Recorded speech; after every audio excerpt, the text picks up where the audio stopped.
नमस्कार, बहुत स्वागत है आप सभी का इंडिया टीवी स्टूडियो से आपके प्रोग्राम कहानी कुर्सी की में। हमारे साथ मेहमान स्टूडियो में आ चुके हैं हर्षवर्धन त्रिपाठी जी, विजय त्रिवेदी जी, प्रोफेसर संगीत रागी जी और समीर चौगांवकर जी। बहुत बहुत स्वागत आप सभी का। और बिहार इलेक्शन की खबरों से शुरुआत करेंगे आज की कहानी कुर्सी की इस एपिसोड की। महागठबंधन का झगड़ा खत्म होने का नाम नहीं ले रहा है, लेकिन आज इस झगड़े की कुछ अंदर की कहानियां हमारे पास हैं जो हम आपको बताएंगे।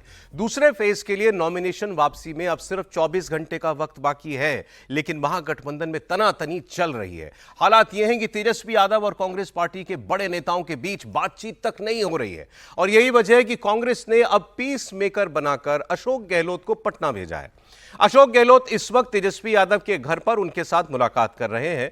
हालांकि महागठबंधन में जिन 12 सीटों पर आपसी तकरार चल रही है, जिसे ये फ्रेंडली फाइट कहा जा रहा है, उसमें से जिन सीटों पर पहले चरण में मतदान होना है वहां अब कोई ऑप्शन नहीं बचा, क्योंकि समझौता हो भी जाए तो वहां नॉमिनेशन वापस नहीं लिया जा सकता। ऐसी 5 सीटें हैं। दूसरे फेज के लिए 24 घंटे का वक्त अब बाकी है। तो अगर आज ये जो बातचीत हो रही है इसमें अगर कोई सहमति बन जाती है महागठबंधन के बड़े घटक दलों के बीच में, तो 7 सीटों के ऊपर सिचुएशन कंट्रोल की जा सकती है। किसी को अपना उम्मीदवार वापस लेना पड़ेगा, लेकिन जो बाकी 5 सीटें पहले फेज की है इस पर अब कुछ नहीं किया जा सकता। इस पूरे सिनारियो में तेजस्वी यादव से लेकर कांग्रेस पार्टी के बड़े नेता सामने तक नहीं आ रहे थे, लेकिन आज तेजस्वी यादव ने एक प्रेस कॉन्फ्रेंस की, कुछ उन्होंने बड़ी घोषणाएं भी की, उनकी बात हम लोग करेंगे। लेकिन सबसे पहले आपको यह सुनना चाहिए कि जब तेजस्वी यादव से महागठबंधन के झगड़े पर सवाल किया गया तो उन्होंने क्या कहा। तेजस्वी ने कहा कि वो इस पर कल जवाब देंगे और सारी बातें सामने रखेंगे।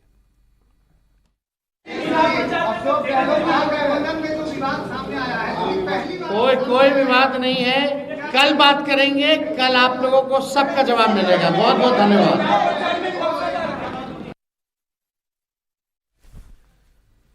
तो ये प्रेस कॉन्फ्रेंस तेजस्वी यादव की हुई, और जाहिर है उनको भी मालूम था कि ज्यादा सवाल उनकी घोषणाओं से ज्यादा झगड़े के ऊपर पूछे जाएंगे, लेकिन इस पर उन्होंने कुछ नहीं कहा। उन्होंने कहा हम कल आपको बताएंगे। कल क्यों? ये खबर हमारे पास कल से है, बीते कल से है कि 23 तारीख को महागठबंधन के बड़े नेता ये मिलकर एक साझा प्रेस कॉन्फ्रेंस करना चाहते हैं। अब होगी कि नहीं ये निर्भर इस बात पर करेगा ज्यादा कि आज जो अशोक गहलोत की मुलाकात हो रही है तेजस्वी यादव से, इसमें इस झगड़े पर विराम लगता है कि नहीं लगता। और फिर कल अगर साझा प्रेस कॉन्फ्रेंस के लिए सब राजी हो जाते हैं तो उसमें तेजस्वी यादव हो सकते हैं, हो सकता है अशोक गहलोत भी उसके अंदर मौजूद हो। कांग्रेस पार्टी के प्रभारी कृष्णा अल्लावरू, प्रदेश अध्यक्ष राजेश राम और वीआईपी पार्टी के मुकेश साहनी, ये लोग इस प्रेस कॉन्फ्रेंस में, जॉइंट प्रेस कॉन्फ्रेंस में आ सकते हैं। लेकिन फिर जैसा मैंने कहा निर्भर करेगा आज की बातचीत में क्या होता है। इसका एक क्लू दिया खुद अशोक गहलोत ने। जब वो मुलाकात करने जाने वाले थे तेजस्वी यादव से, तो उन्होंने सवाल हुआ कि ये फ्रेंडली फाइट का क्या मामला है। तो उन्होंने कहा देखिए, फ्रेंडली फाइट होना किसी चुनाव में कोई बहुत बड़ी बात नहीं है, ये हर राज्य में होता ही है, और बाकी जो दिक्कतें हैं वो 2 दिन में ठीक हो जाएंगी। इतने बड़े महागठबंधन में 5-10 सीटों पर नई बात नहीं है। किसी भी प्रदेश में अगर अलायंस होगा तो हो सकता है कुछ सीटों पर जो मीडिया में बहुत ज्यादा ही आ गया, ऐसा आ गया जैसे कि पता नहीं क्या हो गया है, गठबंधन का क्या होगा, ऐसी स्थिति है नहीं। तमाम काम बहुत स्मूथली चल रहे हैं। आपको खुद को महसूस होगा 1-2 दिन के अंदर जो भी कंफ्यूजन है तमाम सब स्पष्ट हो जाएंगे। सर, ये फ्रेंडली फाइट कही जाएगी महागठबंधन की 12 सीटों पर? आपकी समझे पता नहीं कितना रहेगा। अभी तो कल शाम तक का वक्त है। मेरे ख्याल 243 सीटें हैं, उसमें 5-10 सीटों पर कार्यकर्ता भी उत्साह में होते हैं, लोकल परिस्थिति होती है, और फ्रेंडली फाइट अगर माना जाता है तो कई राज्यों में जहाँ अलायंस हुए हैं वहाँ ये संभावना होती है, वो इसको बहुत बड़े रूप में देखने होता है। अब इस फ्रेम में आपको जो अशोक गहलोत जी के पीछे खड़े व्यक्ति दिखाई दे रहे हैं, एक बार वो ले लीजिए, जो बयान चलाया उसको तस्वीरों में ले लीजिए। पीछे खड़े शख्स जो हैं उनके ऊपर सारा दारोमदार है। उनका नाम है कृष्णा अल्लावरू। दिखाइए तस्वीरें, ये जो पीछे नीली शर्ट में सज्जन खड़े हैं ये प्रभारी हैं, और कहा जाता है कि कांग्रेस सर्कल्स में कहा जाता है कि इनसे मजबूत प्रभारी कम ही हुए हैं कांग्रेस पार्टी में किसी राज्य के अंदर। लेकिन ऐसी मजबूती भी किस काम की जो झगड़ा निपटा ना पाया, झगड़े का कारण बन जाए। इनके बारे में बहुत सी और बातें आज पता चली, उनकी चर्चा हम लोग करेंगे। लेकिन इस चुनाव में चल इन्हीं की रही है, ये कहा जा रहा है। और इनकी चल रही है मतलब दिल्ली जो ये तय करते हैं या जो इनको ठीक लगता है पार्टी के हित में, वो उस पर ये दिल्ली से अप्रूवल लेते हैं। और फिर उसके बाद जो दिल्ली में लीडरशिप है वो इनके काम में अड़ंगा नहीं डालती। जो मतलब जो ये तय कर देते हैं फिर वो इंप्लीमेंट ठीक होता है। और यही सबसे बड़ी वजह झगड़े की है। तेजस्वी यादव और इनकी बातचीत नहीं हो रही है। कहा तो यहां तक जा रहा है कि तेजस्वी ने इनसे बात करने से मना कर दिया। इस पर आगे बताएं आपको, चिराग पासवान का एक बड़ा स्टेटमेंट आया। चिराग पासवान ने यह कहा कि कांग्रेस पार्टी दरअसल चुनाव को लेकर गंभीर नहीं है और पता नहीं ये लोग कौन सी दुनिया में जी रहे हैं। जो गठबंधन को नहीं संभाल पा रहे, मेरी तो समझ के परे है कि भाई ये लोग कौन सी दुनिया में ये लोग जी रहे हैं। यहाँ पे आज की तारीख में जब दूसरे चरण का नामांकन हो गया है, इस तरीके की बातें करके अपने बिखरे हुए या कोलैप्स्ड गठबंधन के ऊपर जो ये लोग पर्दा डालने का प्रयास कर रहे हैं, हम जब सरकार में आएंगे, हम जब सरकार में आएंगे, हम ये करेंगे, हम वो करेंगे। प्रभु आप आइएगा कैसे सरकार में? ऐसा गठबंधन आज तक कभी भारत के राजनीतिक इतिहास में हम लोगों ने नहीं देखा, जहाँ पे घटक दल एक दूसरे के सामने है। दूसरे चरण का और फाइनल नामांकन की पूरी प्रक्रिया समाप्त हो चुकी है। उसके बावजूद भी अभी भी नहीं पता कि कौन कितनी सीटों पे चुनाव लड़ रहा है, नहीं लड़ रहा है। एक साथ घटक दल कभी एक साथ बैठे नहीं। राहुल जी जिन्होंने इतनी मेहनत की, सब आए SIR को लेकर लोगों को भ्रमित करने का कार्य किया, सब किया, वेयर इज ही, है कहाँ वो? Completely vanished. इतना यहाँ पे गठबंधन में बवाल चल रहा है। क्या ये नैतिक जिम्मेदारी दो बड़े घटक दलों की नहीं थी? क्या ये राहुल जी और नेता प्रतिपक्ष बिहार में तेजस्वी, इन दोनों की ये नैतिक जिम्मेदारी नहीं थी कि दोनों एक साथ बैठें और गठबंधन में जितने भी बॉटलनेक्स हैं उसको क्लियर किया जाए? अब चिराग पासवान जो बातें कह रहे हैं तो ठीक, राहुल गांधी गायब है बिहार के चुनाव से कई हफ्तों से, तो वो दिखे ही, एक बार उन्होंने चक्कर तक नहीं लगाया है। और जब मामला छोटे लेवल पर या मिड लेवल नेताओं के बीच अटक जाए तो सीनियर लीडरशिप ही बीच में आती है और झगड़े को निपटाती है। लेकिन यहाँ वो काम भी नहीं हो रहा।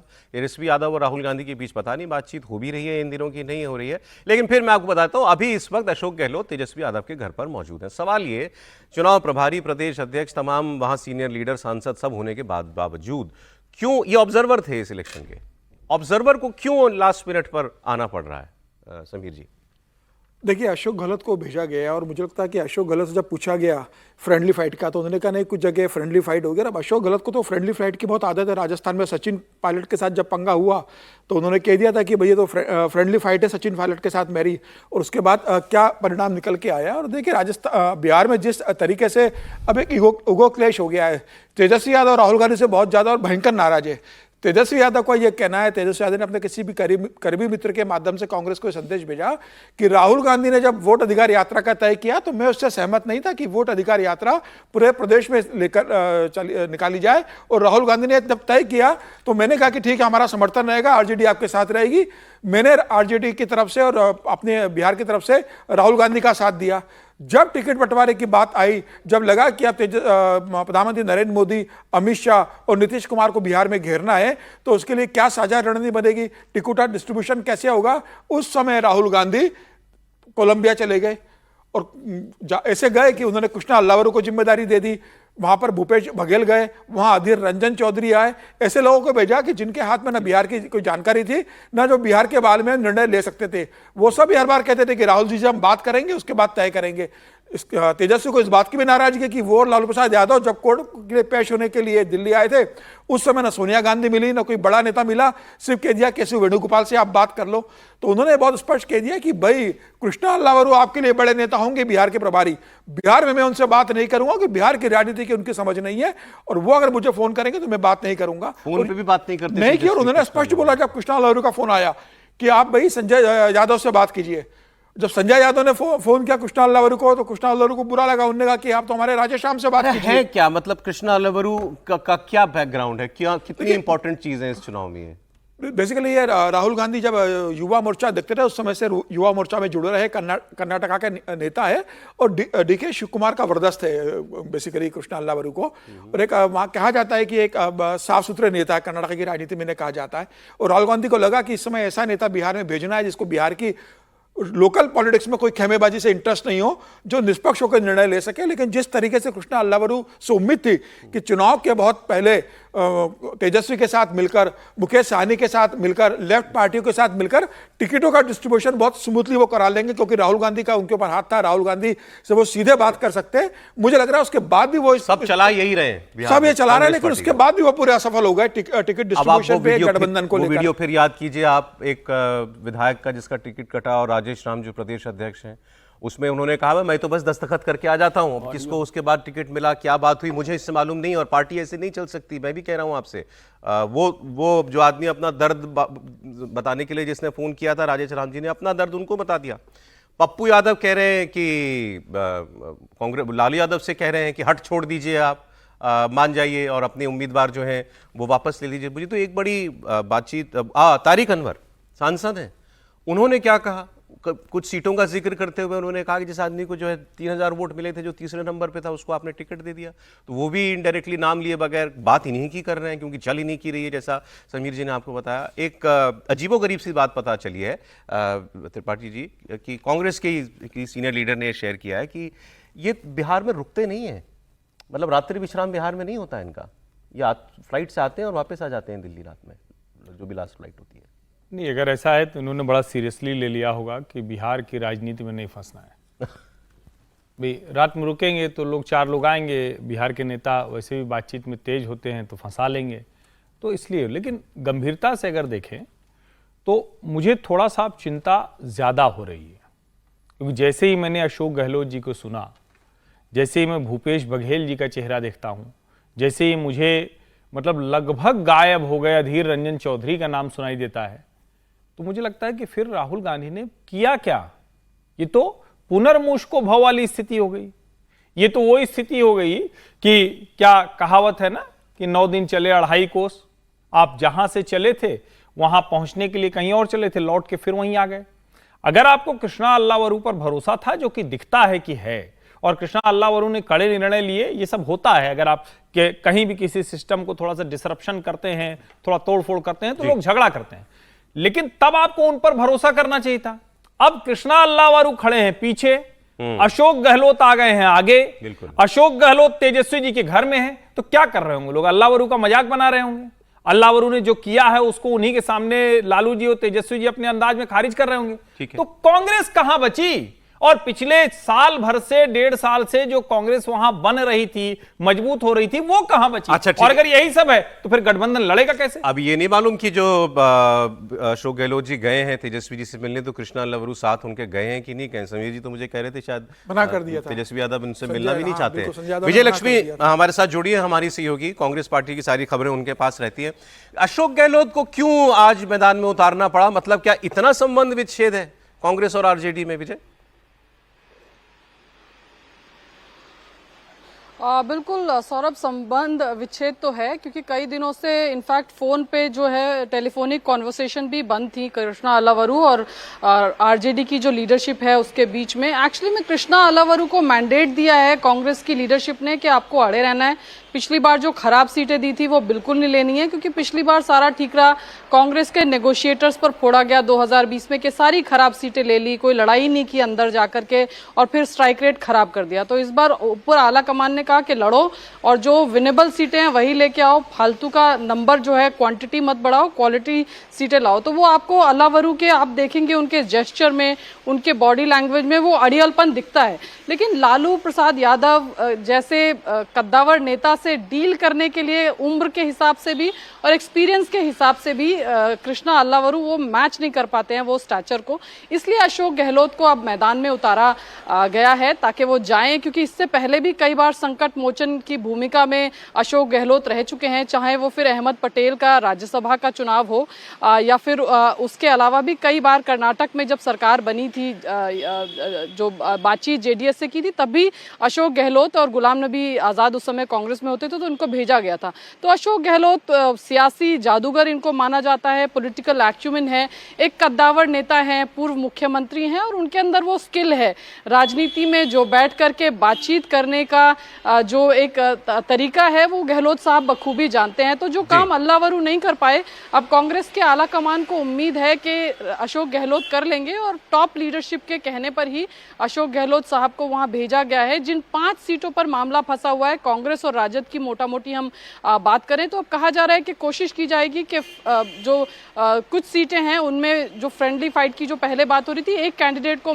एक पार्टी को मना करके एक सिंगल कैंडिडेट के नाम पर लाया जाए, फिर एक चिट्ठी निकाली जाए या जो भी प्रक्रिया रहेगी। लेकिन कुछ ऐसी सीटें हैं इन 5 सीटों में जिस पर अलायंस को लगता है कि अगर अलायंस लड़ जाए तो उससे अलायंस का एक कैंडिडेट वो चुनाव निकाल सकता है, क्योंकि उससे एंटी इनकम्बेंसी वोट भी बढ़ रहा है, कई जगहों पर कास्ट के फैक्टर्स भी हैं। तो ऐसी कुछ सीटें हैं जहां पर आपको दिख सकती है फ्रेंडली फाइट, जहां पर महागठबंधन को लगता है कि फ्रेंडली फाइट करने से महागठबंधन का कैंडिडेट वो चुनाव उस पर्टिकुलर सीट पर निकाल लेगा। लेकिन कोशिश मोटी मोटी अशोक गहलोत साहब की यही रहेगी कि कोशिश किया जाए कि ये जो 11 सीटों का आंकड़ा है इसको कम से कम पर लाया जाए और फ्रेंडली फाइट जो है वो कम से कम सीटों पर रहे। बहुत शुक्रिया आपका। झगड़े की वजह भी उन्होंने बता दी, कृष्णा अल्लावरू का स्टैंड क्या है और क्यों है, पीछे ऊपर लीडरशिप का हाथ है और इसी वजह से तेजस्वी यादव और लालू प्रसाद यादव जो हैं वो नाराज बताए जा रहे हैं। अब ये झगड़ा आपको कहीं से सुलझने की ओर बढ़ता दिख रहा है? देखिए, मुझे तो कांग्रेस पार्टी का जो क्लेम है, कांग्रेस पार्टी का उन सीटों पर क्लेम है जहां पर वो 450 वोट से, 1000 वोट से, 2000 वोट से, ऐसे वोट से वो नंबर 2 पर रही है। तो उन सीटों को कांग्रेस पार्टी क्लेम कर रही है और उस पीछे हटने से मना कर रही है। लालगंज की सीट थी, कांग्रेस पार्टी ने अपना उम्मीदवार दे दिया था, लालू प्रसाद यादव ने उम्मीदवार दे दिया था और बाद में मुन्ना शुक्ला की जो बेटी है उनको टिकट दिया। वहां पर भी दबंगई की गई और कांग्रेस पार्टी को जबरदस्ती वहां से चुनाव लड़ने से मना करवा दिया गया। ऐसी स्थिति में वो जो वहां के जो लोकल एरिया में है, देखिए कांग्रेस पार्टी का वोट कोई जिताने वाला वोट नहीं है, लेकिन हराने वाला वोट तो है। हर कॉन्स्टिट्यूएंसी में कांग्रेस पार्टी को 1000-2000 वोट है और कई ऐसे, पिछली बार 22 ऐसी सीटें थी जहां पर मतों का अंतर जो है वो 2000 के अंदर पर एनडीए की जीत हुई थी। ऐसी 22 सीटें थी। तो कांग्रेस पार्टी ये बहुत अच्छे तरीके से जान रही है कि ये हार्ड बार्गेनिंग का समय है।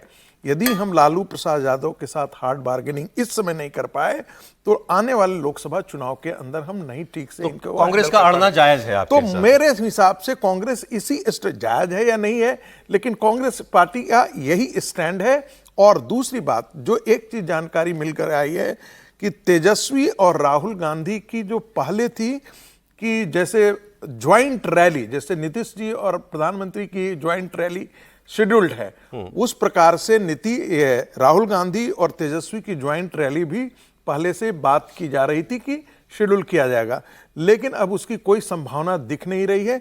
जिस प्रकार के तेवर दोनों पार्टियों के तरफ से अभी मौजूद है। ज्वाइंट चुनाव लड़ने वो अभी तो दिखाई दे रहा है वो बहुत होगा रैली। मैं वही कह रहा हूं ना कि चूंकि गठबंधन नहीं हो पाया तो ज्वाइंट प्रेस कॉन्फ्रेंस भी होना अब कल तय था। अच्छा, अब होगा या नहीं इसकी तो बहुत दूर तक की संभावना नहीं दिख रही। कहा जा रहा है कि कल एक ज्वाइंट प्रेस कॉन्फ्रेंस महागठबंधन करना चाहता है ताकि ये मैसेज जो गया है लड़ाई झगड़े का पब्लिक में उसको कुछ काउंटर किया जा सके।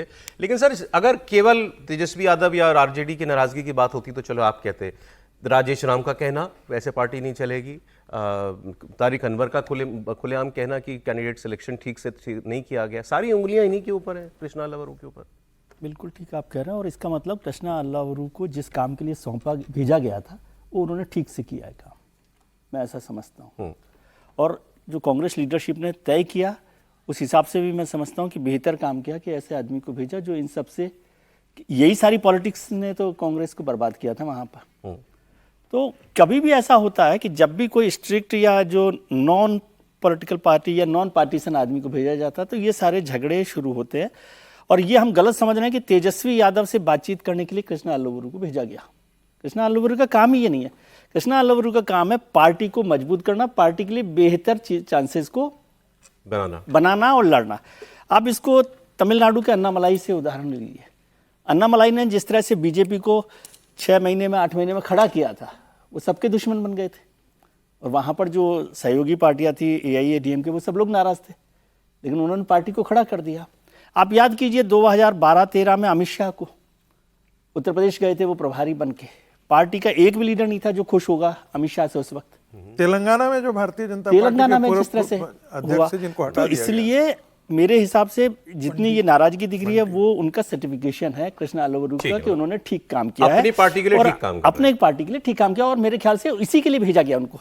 अब अशोक गहलोत भेजे गए हैं, ये राइट चॉइस है कि वो डील करें, क्योंकि वो डील करने में माहिर लोगों में से हैं। डील करने का माहिर का मतलब कि वो इतने फ्लेक्सी हैं कि किसी को नाराज होने नहीं देते, मतलब इस लेवल तक नहीं नाराज हो सकता अशोक गहलोत से कोई कि बातचीत टूट जाए। लेकिन ये काम तब हो रहा है ना जब 5 सीटों पर तो ये अब लेट कैंडिडेट भी हुआ, वापस नहीं लिया जा सकता। ये लेट हुआ काम, ये वहां पर ऊपर जो लीडरशिप है उसको देखना चाहिए था, लेकिन कृष्णा अल्लावरू ने मेरे हिसाब से कांग्रेस के लिए बेहतर काम किया। अब आपको हम तेजस्वी यादव की आज के कुछ ऐलान बताते हैं, इससे बहुत कुछ पता लगता है कि वो पार्टी या वो नेता चुनाव को कैसे देख रहा है, अपने चांसेस कैसे देख रहा है। जैसे जब इन्होंने कहा मैं हर घर सरकारी नौकरी दे दूंगा, बहुतायत लोगों को ये लगा कि ये डेस्परेशन थी, उनको मुश्किल चुनाव सामने खड़ा दिख रहा था, चांसेस कम नजर आ रहे थे अपने आने के, इसीलिए एक ऐसी बात कह दी जो अगर व्यक्ति मान ले तो फिर तो बयारी बह जाए उनकी। आज क्या किया इन्होंने?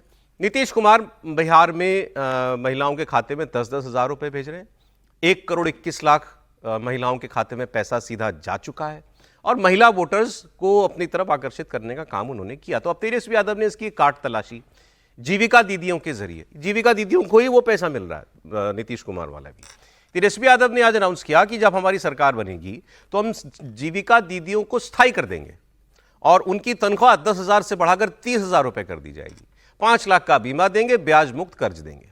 हालांकि तकनीकी बात यह है कि तेजस्वी यादव ने जीविका दीदियों को सरकारी नौकरी 30,000 वेतन का जो ऐलान किया है वो सिर्फ उन जीविका दीदियों के लिए होगा जो कम्युनिटी मोबिलाइजर्स हैं, उनकी समूह की लीडर कह लीजिए आप, और इनकी संख्या 1,40,000 ही है। ऐलान सुनिए आप। एक ऐतिहासिक घोषणा हम करने जा रहे हैं, ये हमारा प्रण है, और जो कह रहे हैं वो जरूर ये होगा, और कर करके हम लोग दिखाने का काम करेंगे। आप सब लोग जानते हैं जीविका दीदियां का जितना शोषण हुआ है इस सरकार में शायद ही कहीं हुआ होगा, जितना इस्तेमाल इन लोगों को किया गया है, जितना अन्याय जीविका दीदियों के साथ किया गया है, और कहीं नहीं किया गया। हम लोगों की जवाबदेही है, जिम्मेदारी है। ये सरकार तो किसी का सुनता नहीं है, रिटायर्ड अधिकारी हो, भ्रष्ट अधिकारी हो, भ्रष्ट सरकार हो, इनको इन लोगों के दुख से कोई लेना देना नहीं। इसके अलावा तेजस्वी यादव ने संविदा कर्मियों, कॉन्ट्रैक्ट वर्कर्स को लेकर भी एक बड़ा ऐलान किया है। उन्होंने कहा महागठबंधन की सरकार बनने के बाद बिहार की सभी संविदा कर्मियों को हम परमानेंट कर देंगे, मतलब सरकारी नौकरी उनको भी दे देंगे हम पक्की।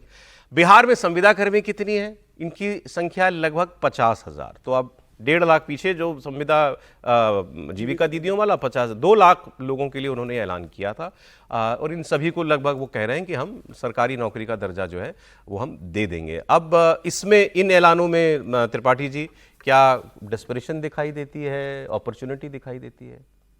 नहीं, अपॉर्चुनिटी तो अगर दिखती तो जिसको कहते हैं ना कि वो थोड़ा पहले से दिख रहा होता, और आज तो और ज़्यादा डेस्परेशन दिखता है जब वो लाख की बात करके करोड़ को वादा दे रहे हैं। 2.5-3 करोड़ लोग को आप नौकरी देने की बात कर रहे हैं, और 1-1.5 लाख जो जीविका दीदी हैं उनकी सैलरी बढ़ा देंगे। कमाल की बात यह है कि जिनको वो कह रहे हैं कि सबसे खराब ट्रीटमेंट हुआ है, मैं निजी तौर पर जानता हूं बिहार में अगर किसी एक विभाग की महिलाएं या कहें कि उससे जुड़े लोगों का सबसे अच्छा काम चल रहा है तो जीविका से जुड़ा हुआ काम है। खेती किसानी से लेकर सबसे बेहतर काम है, स्वयं सहायता समूह का इसमें सबसे बेहतर काम है। ये साफ साफ दिख रहा है कि तेजस्वी को लग रहा है कि ये एक ऐसा मसला है जो 10,000 गया है, जो पैसे बढ़ गए हैं, वो इनको सत्ता से बहुत दूर कर चुका है। आपसी लड़ाई तो अपनी जगह है, और उसी में ये इस तरह के ऐलान कर रहे हैं जिस पर शायद ही कोई भरोसा कर। उत्तर प्रदेश में योगी बयान देते हैं और चर्चा पूरे देश में और बिहार तक होती है। गोरखपुर में आयोजित विचार परिवार कुटुंब स्नेह मिलन कार्यक्रम में योगी आदित्यनाथ कल गए थे। राष्ट्रीय स्वयंसेवक संघ का एक आयोजन था। योगी आदित्यनाथ का आरएसएस के साथ एक मिशन शानदार चल रहा है, लेकिन दिलचस्प यह है जो इस मंच से योगी आदित्यनाथ कह रहे थे। योगी ने सबसे पहले बात की हलाल सर्टिफिकेशन की, हलाल सर्टिफिकेशन का मुद्दा उठाया। उन्होंने कहा कि हमने ये हलाल सर्टिफिकेशन उत्तर प्रदेश में बैन कर दिया।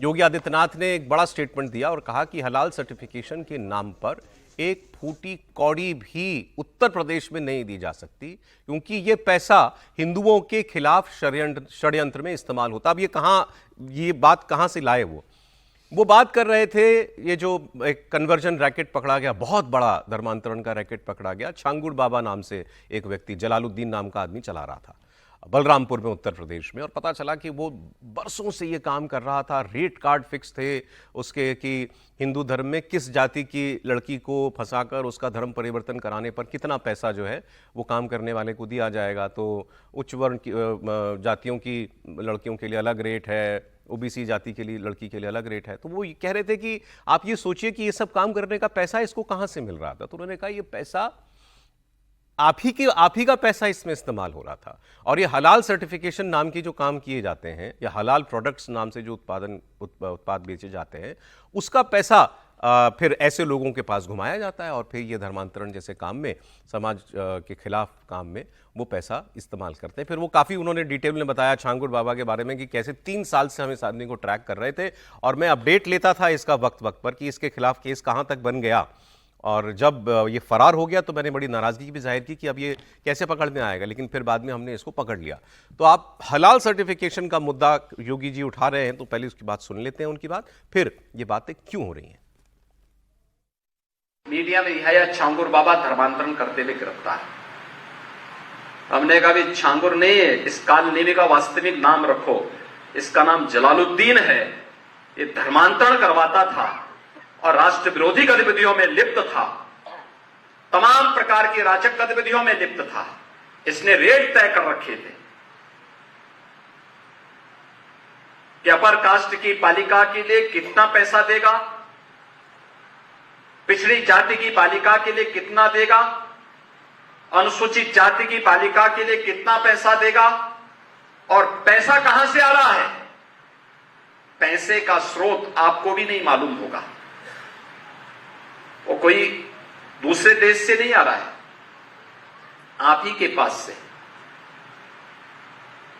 आप जब कोई सामान खरीदते हैं तो सामान खरीदते समय एक चीज जरूर देखिए, क्या उसमें हलाल सर्टिफिकेशन तो नहीं लिखा हुआ है। यानी हर वस्तु में हलाल सर्टिफिकेशन। हमने यूपी में बैन किया है, मुझे लगता है कि आज यूपी के उत्तर प्रदेश के अंदर कोई उसको खरीदने का या कोई बेचने का दुस्साहस नहीं करेगा। लेकिन आप आश्चर्य करेंगे, साबुन का भी हलाल, कपड़े का भी हलाल, दिए सिलाई का भी हलाल। मैं भौचक था, एक अधिकारी बोला साहब इसमें, मैंने कहा भी देखो नहीं नहीं नहीं, एक षड्यंत्र है भाई। मैंने कहा माचिस तो झटका वाला है, आप एक झटके में लगाएंगे तो तभी आग जलेगा, आप हलाल करते रहेंगे तो कभी जलेगी नहीं वो माचिस। ये भी देखिए कि हलाल सर्टिफिकेशन के नाम पर एक फूटी कौड़ी भी नहीं देनी चाहिए,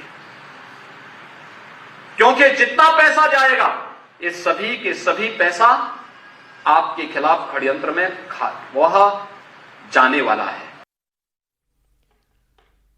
ये बात सही है कि बहुत सारे प्रोडक्ट्स जो होते हैं उनके पीछे ये पहले ठप्पा लगा होता था हलाल सर्टिफाइड। खाने पीने की चीज़ तो चलिए, खाने पीने की चीज़ में तो ज़्यादा समझ में आता है कि कोई आदमी इंसिस्ट करेगा कि हलाल है कि नहीं है, लेकिन हर चीज़ में हलाल सर्टिफिकेशन लागू हो गया था। और सर्टिफिकेशन देने वाली कौन एजेंसियाँ थी, कौन सी संस्थाएँ थी, किसी को नहीं मालूम। उत्तर प्रदेश में ये सब कुछ बैन कर दिया गया था। लेकिन ये क्या रैकेट है और इसका क्या वाकई कोई मॉनिटरी एस्पेक्ट है जो उन्होंने कहा कि ये फिर ये धर्म विरोधी कामों में इस्तेमाल हलाल का मतलब ये होता है कि कुरान के अनुसार क्या वाजिब है, क्या वाजिब नहीं है। पहले ये जो था वो खाने पीने के पदार्थों तक सीमित था और उसमें मेंशन्ड है कि ये चीज़ें, गिलोटिन है, ऐसे ऐसे 6-7 आइटम्स हैं जिनको कुरान वर्जित करता है, उसको प्रयोग में आप नहीं ला सकते। लेकिन आज के दिन में तो हलाल अपार्टमेंट बन रहा है, हलाल हॉस्पिटल बन रहा है, हैदराबाद के अंदर है, केरला के अंदर है, हलाल दुपट्टा है, हलाल जो है वो बिंदी है, सब प्रकार की चीजें, यानी कुरान, बाकी चीजों में हम लोग पहले पढ़ते थे हलाल और झटका, 2 प्रकार की चीजें, तो सिर्फ मीट तक सीमित रखता था, हम लोग इतना ही जानते थे। लेकिन जब इसका स्टडी किया, और मैंने इस पर एक रिसर्च पेपर भी करीब 10,000 वर्ड का मैंने इस पर लिखा कि बेसिकली मलेशिया के बाद मतलब इंडिया जो है एक राइजिंग माने हलाल इकोनॉमी का हब हो गया है। और एक ढंग से आप कह सकते हैं कि भारत के अंदर एक इस्लामिक पैरेलल इकोनॉमी खड़ा करने की एक साजिश है। और इसीलिए योगी आदित्यनाथ जी जो कह रहे हैं वो उसको बहुत गंभीरता से सोचने हैं। आपको याद होगा कि ये पहली बार मुद्दा उठा था जब रेल के अंदर हलाल चाय बेचा जा रहा था, हलाल कॉफी बेची जा रही थी ट्रेन के अंदर। ये 2017 या 18 की बात होगी, तब उसका बड़े पैमाने पर विरोध हुआ था। उसके बाद लखनऊ के ही मॉल में पकड़ा गया था, हलाल आइटम पकड़ा गया था और योगी आदित्यनाथ ने बैन करके बहुत सारे लोगों को जेल में डाला था। तब जाकर के ये मुद्दा बहुत देश में गर्म हुआ और कर्नाटक की असेंबली में भारतीय जनता पार्टी ने उस समय हलाल का मुद्दा उठाया था। तो आने वाले दिनों में ये चीजें बहुत गंभीर मुद्दा है, ये इस पर सोचने का है कि वाकई जो है एक आज के दिन में आप देखेंगे कि पतंजलि भी जो है वो हलाल सर्टिफिकेट लेकर के बेचता है, डाबर जो है वो हलाल सर्टिफिकेट लेकर के बेचता है।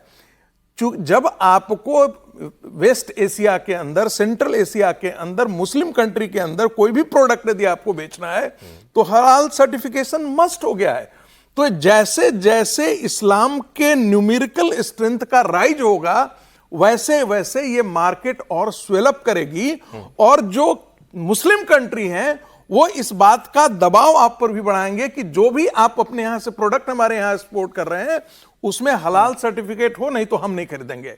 ये शुरू हुआ था ऑस्ट्रेलिया के अंदर जो है वो मांस, जब वहां के जो मांस वगैरह हैं जब वेस्ट एशिया के कंट्री में, मुस्लिम कंट्री में बेचे जाने रहे तो पैक्ड फूड हो देते, तब उनको कहा कि यार हमको कैसे पता है कि हलाल है या नहीं है, तो आप सर्टिफिकेट इशू कीजिए। तो इस प्रकार से ये चीजें चली और आज के दिन में तो अमेरिका के अंदर, ब्रिटेन के अंदर, जर्मनी के अंदर हलाल सर्टिफिकेट, भारत के अंदर जो है पिछले 10 साल के अंदर इसका मार्केट बहुत बड़ा एक्सपेंड किया है। अब इसके बाद योगी आदित्यनाथ ने जो दूसरी बात कही वो जुड़ी हुई थी इस्लाम के पॉलिटिकल वर्चस्व की लड़ाई से। उन्होंने कहा हम अंग्रेजों की बात करते हैं, हम फ्रांस की बात करते हैं कि ये कॉलोनियल पावर्स थे, लेकिन कोई राजनीतिक इस्लाम की वजह से जो जंगें हुई उसकी चर्चा नहीं करता।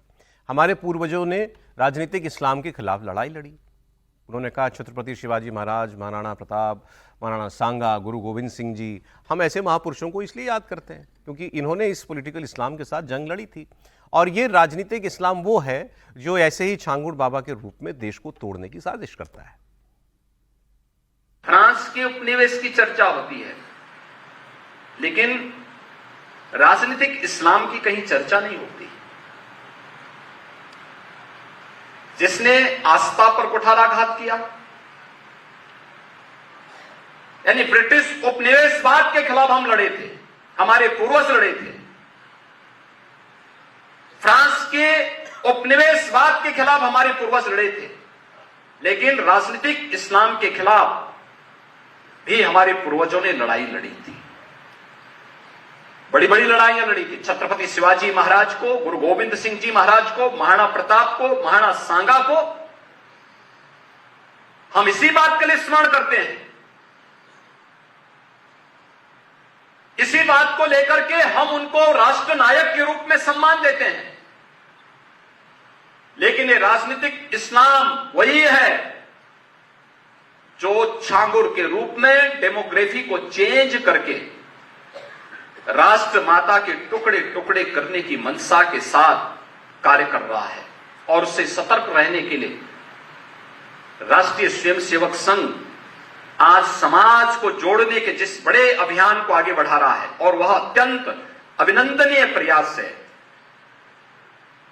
जो महत्वपूर्ण दायित्व संघ ने पिछले 100 वर्षों के दौरान समाज जीवन के अलग अलग क्षेत्रों में उठाए और समाज को एकजुट करके एक नया परिवर्तन करके दिखाया है।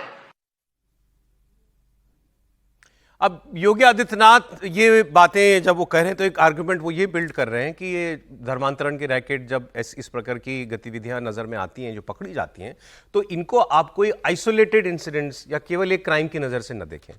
इनके पीछे एक सुविचारित तंत्र काम कर रहा है और वो अपनी आइडियोलॉजी डिराइव करता है, जिसका नाम उन्होंने दिया राजनीतिक इस्लाम से। अपनी आइडियोलॉजिकल पुश उसको इससे मिलता है या प्रेरणा उससे इससे मिलती है और एक संगठित तौर पर ये सारे काम किए जाते हैं। क्या ये बात ठीक है त्रिपाठी जी? देखिए, मुझे लगता है कि योगी आदित्यनाथ ने इसमें जो 2-3 बातें कही हैं उसके अगर मूल बिंदु पर जाएं तो सारी बातें आसानी से समझ में आएंगी। अभी दिल्ली दंगों को लेकर जो शर्जील इमाम बंद है, उसने क्या कहा था? चिकन नेक कट कर दो। हम देश के अलग अलग हिस्सों में सीए के समय, मतलब ये कहते हुए अच्छा नहीं लगता, लेकिन मिनी पाकिस्तान जैसा बनते हुए देखते हैं। कहां पर उस वक्त क्या हुए? तो कहा गया भाई जैसे शाहीन बाग है, तो अखबारों में, टीवी चैनलों पर, डिबेट में शब्द आता था कि हर शहर में शाहीन बाग बन गया है।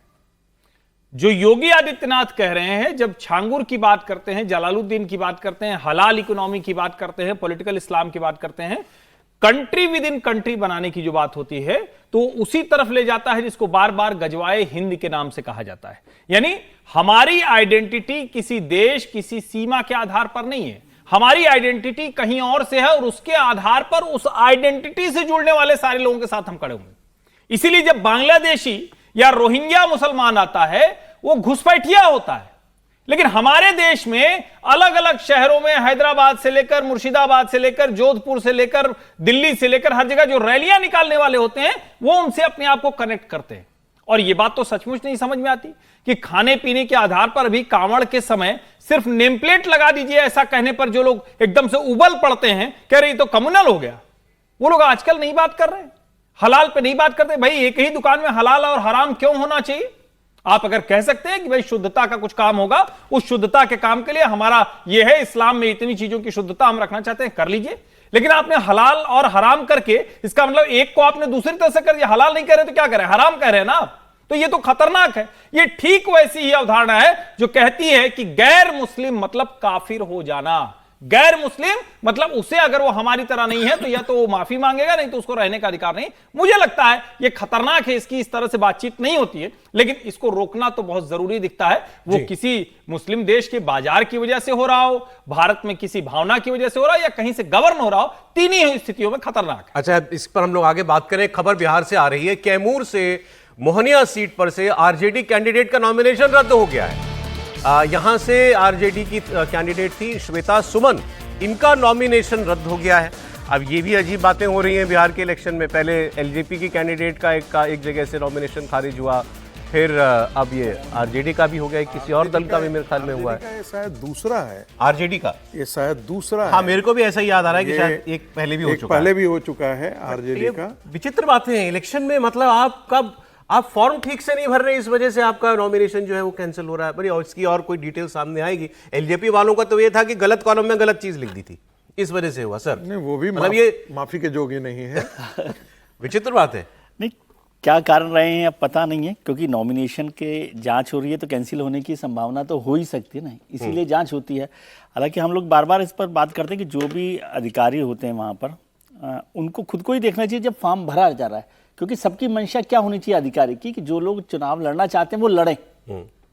एक सही बात है। मतलब कोशिश ये होनी चाहिए ना कि उसके लिए तो उस समय प्राइमरी लेवल पर भी उसका एक वो हो जाना चाहिए जांच परख कि भाई ये ठीक है कि नहीं है। और कोई बड़ा कारण होता है ना, जैसे मान लीजिए कोई अपराध के मामले हैं वो छुपाए गए हैं, कोई बैंक के मामले हैं छुपाए गए हैं, उस मामले में रद्द हो तो ठीक है। अब नाम को गलत तरीके से लिख दिया गया है, आपने जानकारी छुपाई या गलत जानकारी दी, ये तो बात समझ में आती है। तब समझ में आती है। टेक्निकलिटीज पर रद्द करना इलेक्शन के लिए और डेमोक्रेसी के लिए ठीक नहीं। अब लेकिन हमें नहीं पता कि किस कारण से किए गए। एलजेपी वाला तो शुद्ध टेक्निकलिटी थी। हाँ, वो तो मुझे नहीं लगता कि उसका कोई ऐसा बड़ा कारण बनता है कि जिसको। देखिए, इसमें मैं एक निर्दलीय का भी हुआ था, एक वीआईपी का हुआ। तो वो क्यों हुआ? क्योंकि चूंकि वीआईपी रजिस्टर्ड रीजनल पार्टी नहीं है, तो उनको 10 प्रपोजर चाहिए। उन्होंने जो रजिस्टर्ड रीजनल पार्टी वाला है उसके नाम पे भर दिया और सिर्फ एक प्रपोजल रखा, इसलिए। अब ये देखिए, ये है श्वेता सुमन, वो रो रही है। वही एक बड़ी मतलब पॉलिटिकल वाजिब बात पार्टी का टिकट मिला था उनको। आदमी के पॉलिटिकल करियर की शुरुआत हो सकती है, तैमूर फिर भी कहां से RJD कहां की अच्छी पहुंचा होड़ जा वाली सकता सीट है। है। और लोग क्या क्या पापड़ बेलते पूरा हैं एरिया टिकट के मिलना लिए। इतना मुश्किल काम ये है। पूरा एरिया ही आरजेडी का बड़ा स्ट्रांग होल्ड है। बीएसपी का भी इस एरिया में स्ट्रांग अच्छा है। भाई लोग जहां कुर्ते फाड़ फाड़ के रो रहे हो कि हमको टिकट नहीं टिकट मिलना मुश्किल वहां है। किसी का गलत कुछ लिख देने से या टेक्निकल रीजन से अगर खारिज हो जाए तो फिर रोना तो बनता ही है। नहीं, मुझे लगता है कि देखिए उम्मीदवार का नॉमिनेशन खारिज हुआ है, नामांकन निरस्त हुआ है, ये पार्टी की भी जिम्मेदारी है। ये पार्टी को भी तय करना चाहिए कि भाई उम्मीदवार के जो पेपर्स भरे जा रहे हैं, जो सेट भरे जा रहे हैं नामांकन के, वो बहुत प्रॉपरली चेक हो। पार्टी को भी अपने व्यक्ति को अधिकृत करना चाहिए कि आपको ये देखना जो एक्सपर्ट हो, जो एक एक चीज देखे। भाई उम्मीदवार तो चला गया, नुकसान तो पार्टी का है ना। सर, ये एक कुछ सीट पे बोल रही हैं ये जो उम्मीदवार थी आरजेडी की, सुनते हैं। लोगों से 10,000 की नौकरी लगवाती है तो 8,000 रुपए उसको सैलरी मिलती है, 2,000 कमीशन जाता है। ऐसे विधायक लोग, ऐसे कैंडिडेटों का यही करके करेंगे। वो गीता पासी जी का सेम केस है, उनका क्यों नहीं खारिज किया गया? क्यों नहीं खारिज किया गया? मैं जानना चाहती हूँ इस बात को भी। आप लोग भी इस सवाल को पूछिए कि गीता पासी का किस बेसिस पे उनको कंफर्म किया गया है। उनकी और तेजस्वी की सरकार आएगी और यहाँ की जो निकम्मी और घूसखोर महाभ्रष्ट विधायक है, वो गर्व से कहती है कि मैं मोहनिया की पहली विधायक हूँ। और पहली विधायक तो बनी, लेकिन पहली ऐसी भ्रष्ट विधायक बनी जिसने हर मतलब विभाग से हर यहाँ तक कि साथ में चलने वाले लोगों से 10,000 की नौकरी लगवाती है तो 8,000 रुपए उसको सैलरी मिलती है, 2,000 कमीशन जाता है। ऐसे विधायक लोग, ऐसे कैंडिडेटों का यही करके करेंगे। वो गीता पासी जी का सेम केस है, उनका क्यों नहीं खारिज किया गया? क्यों नहीं खारिज किया गया? मैं जानना चाहती हूँ इस बात को भी। आप लोग भी इस सवाल को पूछिए कि गीता पासी का किस बेसिस पे उनको कंफर्म किया गया है। उनकी और तेजस्वी की सरकार आएगी और यहाँ की जो निकम्मी और अब ये वजह नहीं बताई उन्होंने, या मतलब वहां से हम कोशिश करते हैं आपको सुनवाएं इनका बयान। रो रही हैं, परेशान है इस सीट से, जैसा इन्होंने बताया। दूसरी पार्टी की हो सकता है, जेडीयू की विधायक हो जिनका ये नाम ले रही हैं। अब ये कह रही हैं कि जो केस मेरा है वही केस उनका है, तो मेरा नॉमिनेशन रिजेक्ट हो गया, उनका कैसे अप्रूव कर दिया गया? वजह पता चलती है तो हम अभी आपको बताते हैं, क्योंकि अभी ये जो है खबर आ रही है। लेकिन ये सोचिए अब इसके बाद क्या ऑप्शन बचता है? कई बार लोग किसी निर्दलीय के सर पे हाथ रख देती हैं पार्टियां कि अब ये हमारा कैंडिडेट, ऐसा करते हैं ना। यही करेंगे, डमी कैंडिडेट्स भी लगते हैं, या पार्टी का कोई बागी खड़ा होगा, उसमें पार्टी पार्टी का अगर बागी उम्मीदवार है, लेकिन उस तो फिर उसको कैंडिडेट अपना के लिए तो उम्मीदवार कोई बता ऑप्शन नहीं देते है हैं। ना। कैंडिडेट के लिए तो कोई ऑप्शन इनके लिए तो कोई ऑप्शन नहीं बचा। मैं पार्टी की बात कर रहा हूँ। निश्चित मुझे लगता है पार्टी के लिए बड़ा नुकसानदायक है। भाई उम्मीदवार एक पार्टी जिस एक एक सीट आपके लिए जब महत्वपूर्ण है, और जब 2020 के चुनाव में आप सिर्फ 12,000 के वोट से आ रहे हो, 15 सीटों का अंतर है, आपका से उम्मीदवार और कैमूर जैसा क्षेत्र जहां आरजेडी का अच्छा होल्ड है, वहां एक पकड़ मजबूत मानी जाती है। आपने एक सीट गवा दी, अब आपको ऐसा उम्मीदवार देखना पड़ेगा कि जो भाई जिसको आप समर्थन दे सको, उसका चुनाव चिन्ह पार्टी के कैडर में पहुंचा सको, उसको जितवा सको। संभावना बहुत कम होती है। मुझे लग रहा है कि पार्टी को ध्यान रखना चाहिए कि जितने सीटों पर उनके उम्मीदवार उतर रहे, बहुत प्रॉपर सेट बने, सारा नामांकन प्रॉपर जांच हो, एक जिम्मेदार आदमी रहे, और यह स्थिति ना आए कि नामांकन खारिज हो जाए। अब जरा वो अशोक गहलोत जी की बात भी सुनवा दीजिए। बताया गया था कि वो मीटिंग खत्म हो गई है उनकी तेजस्वी यादव के साथ, तो सुनते हैं वहां से मीटिंग के बाद बाहर आने के बाद अशोक गहलोत ने क्या कहा। भाई अच्छी बात हो गई है, कल प्रेस कॉन्फ्रेंस है, उसके अंदर तमाम क्लैरिटी रहेगी, ना कन्फ्यूजन है वो समाप्त हो जाएगा।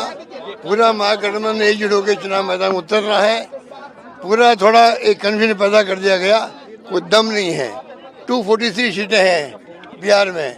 अब 243 सीटों में 5-10 सीटों में तो लोकल इश्यू भी होते हैं, कैंडिडेट के परसेप्शन भी होता है, और फ्रेंडली फाइट हो सकती है। भाई कोई दिक्कत नहीं है।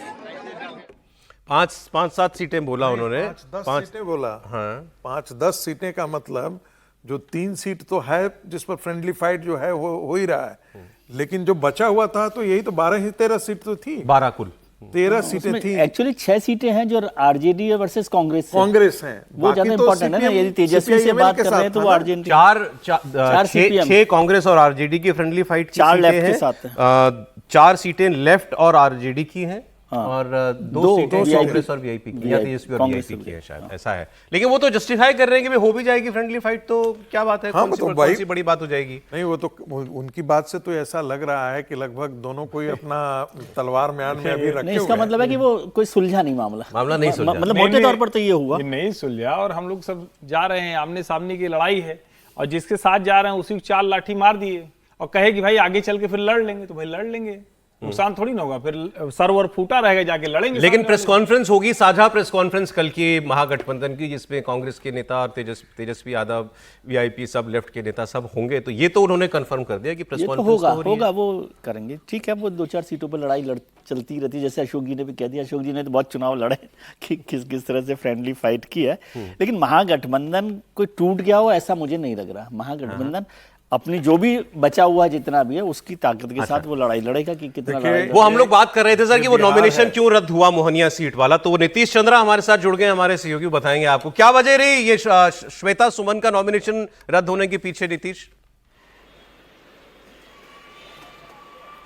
देखिए, बीजेपी की तरफ से एक शिकायत दर्ज की गई थी कि श्वेता का जो अस्थाई पता है वो उत्तर प्रदेश के चंदौली का है, और हवाला ये दिया गया कि 2020 का चुनाव जब ये लड़ी थी उसमें उत्तर प्रदेश का पता था, और इस आधार पर उनको ये कहा गया कि ये यूपी की रहने वाली हैं, और इसी आधार पर जो आवेदन दिया गया था उस पर कार्रवाई की गई है, उनका नामांकन रद्द कर दिया गया है।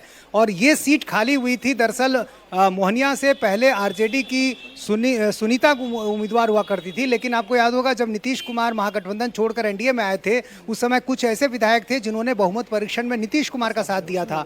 उनमें से एक ये संगीता भी थी, और उसी समय से ये माना जा रहा था कि अब संगीता जो है एनडीए के खेमे से चुनाव लड़ेंगी। उनकी जगह पर इस बार श्वेता को मौका दिया गया था, लेकिन श्वेता के नॉमिनेशन के बाद उनके खिलाफ शिकायत दर्ज कराई गई, और उसमें यह कहा गया कि ये यूपी के चंदौली का पता इन्होंने 2020 के चुनावी हलफनामे में दिया था, और इसी आधार पर उनका नामांकन रद्द कर दिया गया है। अब उनका मुकाबला जाहिर है वहाँ बीएसपी के उम्मीदवार हैं और जनसुराज पार्टी के हैं, और ये तीसरी ऐसी कार्रवाई है। इससे पहले आपको याद होगा एलजेपीआर के एक उम्मीदवार का हुआ, फिर सुगौली से वीआईपी पार्टी के एक उम्मीदवार हैं शशिभूषण सिंह, उनका भी नॉमिनेशन रद्द हो चुका है। तो ये तीसरा नॉमिनेशन एक कहें कि बड़ी पार्टी के किसी उम्मीदवार का, एक एनडीए का और 2 महागठबंधन के उम्मीदवार तो चुनाव लड़ने से पहले ही बाहर हो गए। 3 नॉमिनेशन रद्द हो चुके। नीतीश, बहुत शुक्रिया आपका। ये जो टेक्निकलिटी उन्होंने बताई अभी, जो उम्मीदवार होता है उसको विधानसभा का निवासी होना जरूरी है या वोटर होना जरूरी है? जरूरी नहीं है, कतई नहीं है। किसी देश का कोई भी इंडियन सिटीजन के अलावा देश के किसी भी हिस्से से चुनाव लड़ सकता है, ये संभव ही नहीं। महाराष्ट्र से लड़े ना, तो फिर इससे क्या फर्क पड़ता है? ये समझ में नहीं आ रहा है, क्योंकि बाकायदा जो representation of the people act 1951 है उसमें कोई बाध्यता नहीं, सिटीजनशिप है, एज है, आपका वोटर रजिस्ट्रेशन। और इस पर आगे हम लोग एक विधानसभा से नहीं होते हैं तो जिस दिन वोटिंग होती है उस दिन प्रत्याशी को दूसरी जगह जाना पड़ता है। अब देखिए, दुनिया में भारत की ताकत, सनातन की ताकत और इंडिया की सॉफ्ट पावर। व्हाइट हाउस में हर साल दीपावली मनती है और इस बार भी मनी, और खुद राष्ट्रपति डोनाल्ड ट्रंप ने दीप प्रज्वलित किया, और ट्रंप ने एक बार फिर यहां से नरेंद्र मोदी की बात की, उनको एक महान नेता बताया, ग्रेट लीडर कहा, और जोर देकर के कहा कि मेरी और उनकी दोस्ती बड़ी शानदार है, हम पिछले कुछ अरसे में बहुत अच्छे दोस्त बन गए हैं। फिर उन्होंने कहा कि मेरी मोदी से फोन पर बात भी हुई है। उन्होंने दीपावली पर भारतीयों को बधाई दी, और उन्होंने कहा कि मैं और मोदी दोनों रूस और यूक्रेन की लड़ाई को रोकना चाहते हैं, नरेंद्र मोदी भी यही चाहते हैं, हमारी प्रायोरिटीज, प्राथमिकताएं बिल्कुल एक जैसी हैं, और मुझे उम्मीद है कि हमारी भारत के साथ जो कई मसलों पर डील चल रही है, विषयों पर, वो डील होंगी और हमारा सहयोग बढ़ेगा। फिर उन्होंने कहा, आई लव इंडियंस, मैं भारतीयों से बहुत प्यार करता हूं। और इसके बाद प्रधानमंत्री मोदी ने भी डोनाल्ड ट्रंप को सोशल मीडिया पर, एक्स पर बधाई दी और उम्मीद जताई कि दोनों देशों के रिश्ते रोशनी से जगमग रहेंगे जैसा दीपावली पर होता है। लेकिन नरेंद्र मोदी, प्रधानमंत्री मोदी ने जो एक्स पर पोस्ट किया है उसको ज़रूर देखना चाहिए हमें। उसके अंदर जो बातें उन्होंने कही हैं, जो बातें उन्होंने जिक्र की कि मेरी और ट्रंप के बीच में हुई। Thank you president Trump for your phone call and warm Diwali greetings on this festival of lights. May our two great democracies continue to illuminate the world with hope and stand united against terrorism in all its forms. प्रधानमंत्री ने जो tweet करके बताया कि मेरी बात हुई Donald Trump से, दिवाली की बात उन्होंने की, हमारी आपकी दोस्ती भी बनी रहे, दिवाली आपकी शानदार हो, और अंत में जो बात है मुद्दे की वो है आतंकवाद, कि आतंकवाद के खिलाफ हम और आप एकजुट रहें और डटकर खड़े रहें। तो उस पूरी बातचीत में से जो कहे तो काम की बात मोदी जी ने बताई कि हमारी आतंकवाद पर बात हुई है, और हमारे लिए आतंकवाद का मतलब एक ही है, पाकिस्तान, कि मतलब हमारी बात क्रॉस बॉर्डर टेररिज्म को लेकर की हुई, मेरी आपकी। अब आप भी मत भूलिए, क्योंकि ट्रंप अपने मतलब वाली बात बताते हैं, वो भी जो ना हुई हो वो भी बता देते हैं। तो यहाँ उन्होंने रिकॉर्ड स्टेट कर दिया मोदी जी ने या मेरी आपकी आतंकवाद पर बात हुई है। तो इसको में काफी कुछ पढ़ा जा रहा है उनके इस पोस्ट पर। ट्रंप की बात लेकिन सुन लेते हैं। We stand great, and the people of India, I love the people of India, and we're working on some great deals between our countries. I spoke to Prime Minister Modi today, as I mentioned before, and we just have a very good relationship. And he's not going to buy much oil from Russia. He wants to see that war end as much as I do. He wants to see the war end with Russia, Ukraine. And as you know, they're not going to be buying too much oil. So they've cut it way back, and they're continuing to cut it way back. अब Trump साहब ने दिवाली मनाई, खैर बहुत अच्छी बात है, वो तस्वीरें बड़ी अच्छी हैं जो अभी आप देख रहे थे। अच्छा, इनके एडमिनिस्ट्रेशन में इस वक्त कई भारतीय बड़ी महत्वपूर्ण पदों पर हैं, जैसे काश पटेल हैं, ये FBI के डायरेक्टर हैं, तुलसी गबार्ड वो नेशनल हेड हैं, नेशनल इंटेलिजेंस की हेड हैं, तो वो भी यहाँ पर इस कार्यक्रम के अंदर वो सब मौजूद थे। उषा वैंस जो उपराष्ट्रपति हैं, JD वैंस उनकी धर्मपत्नी जी हैं, वो भारतीय मूल की हैं। तो इस एडमिनिस्ट्रेशन में बहुत सारे लोग हैं, इनका मतलब भारत के साथ कोई ना कोई रिश्ता जुड़ जाता है। दिवाली उनका मनाना ये ट्रेडिशन कई बरसों से चल रहा है, ओबामा भी मनाते थे, उनसे पहले राष्ट्रपति भी जो है वो दिवाली जो सेलिब्रेट किया करते थे। सर, अब बात हुई तो दोनों ने कन्फर्म कर दिया, लेकिन मोदी जी कह रहे हैं आतंकवाद पर बात हुई, वो कह रहे हैं हमारी यूक्रेन पर बात हुई।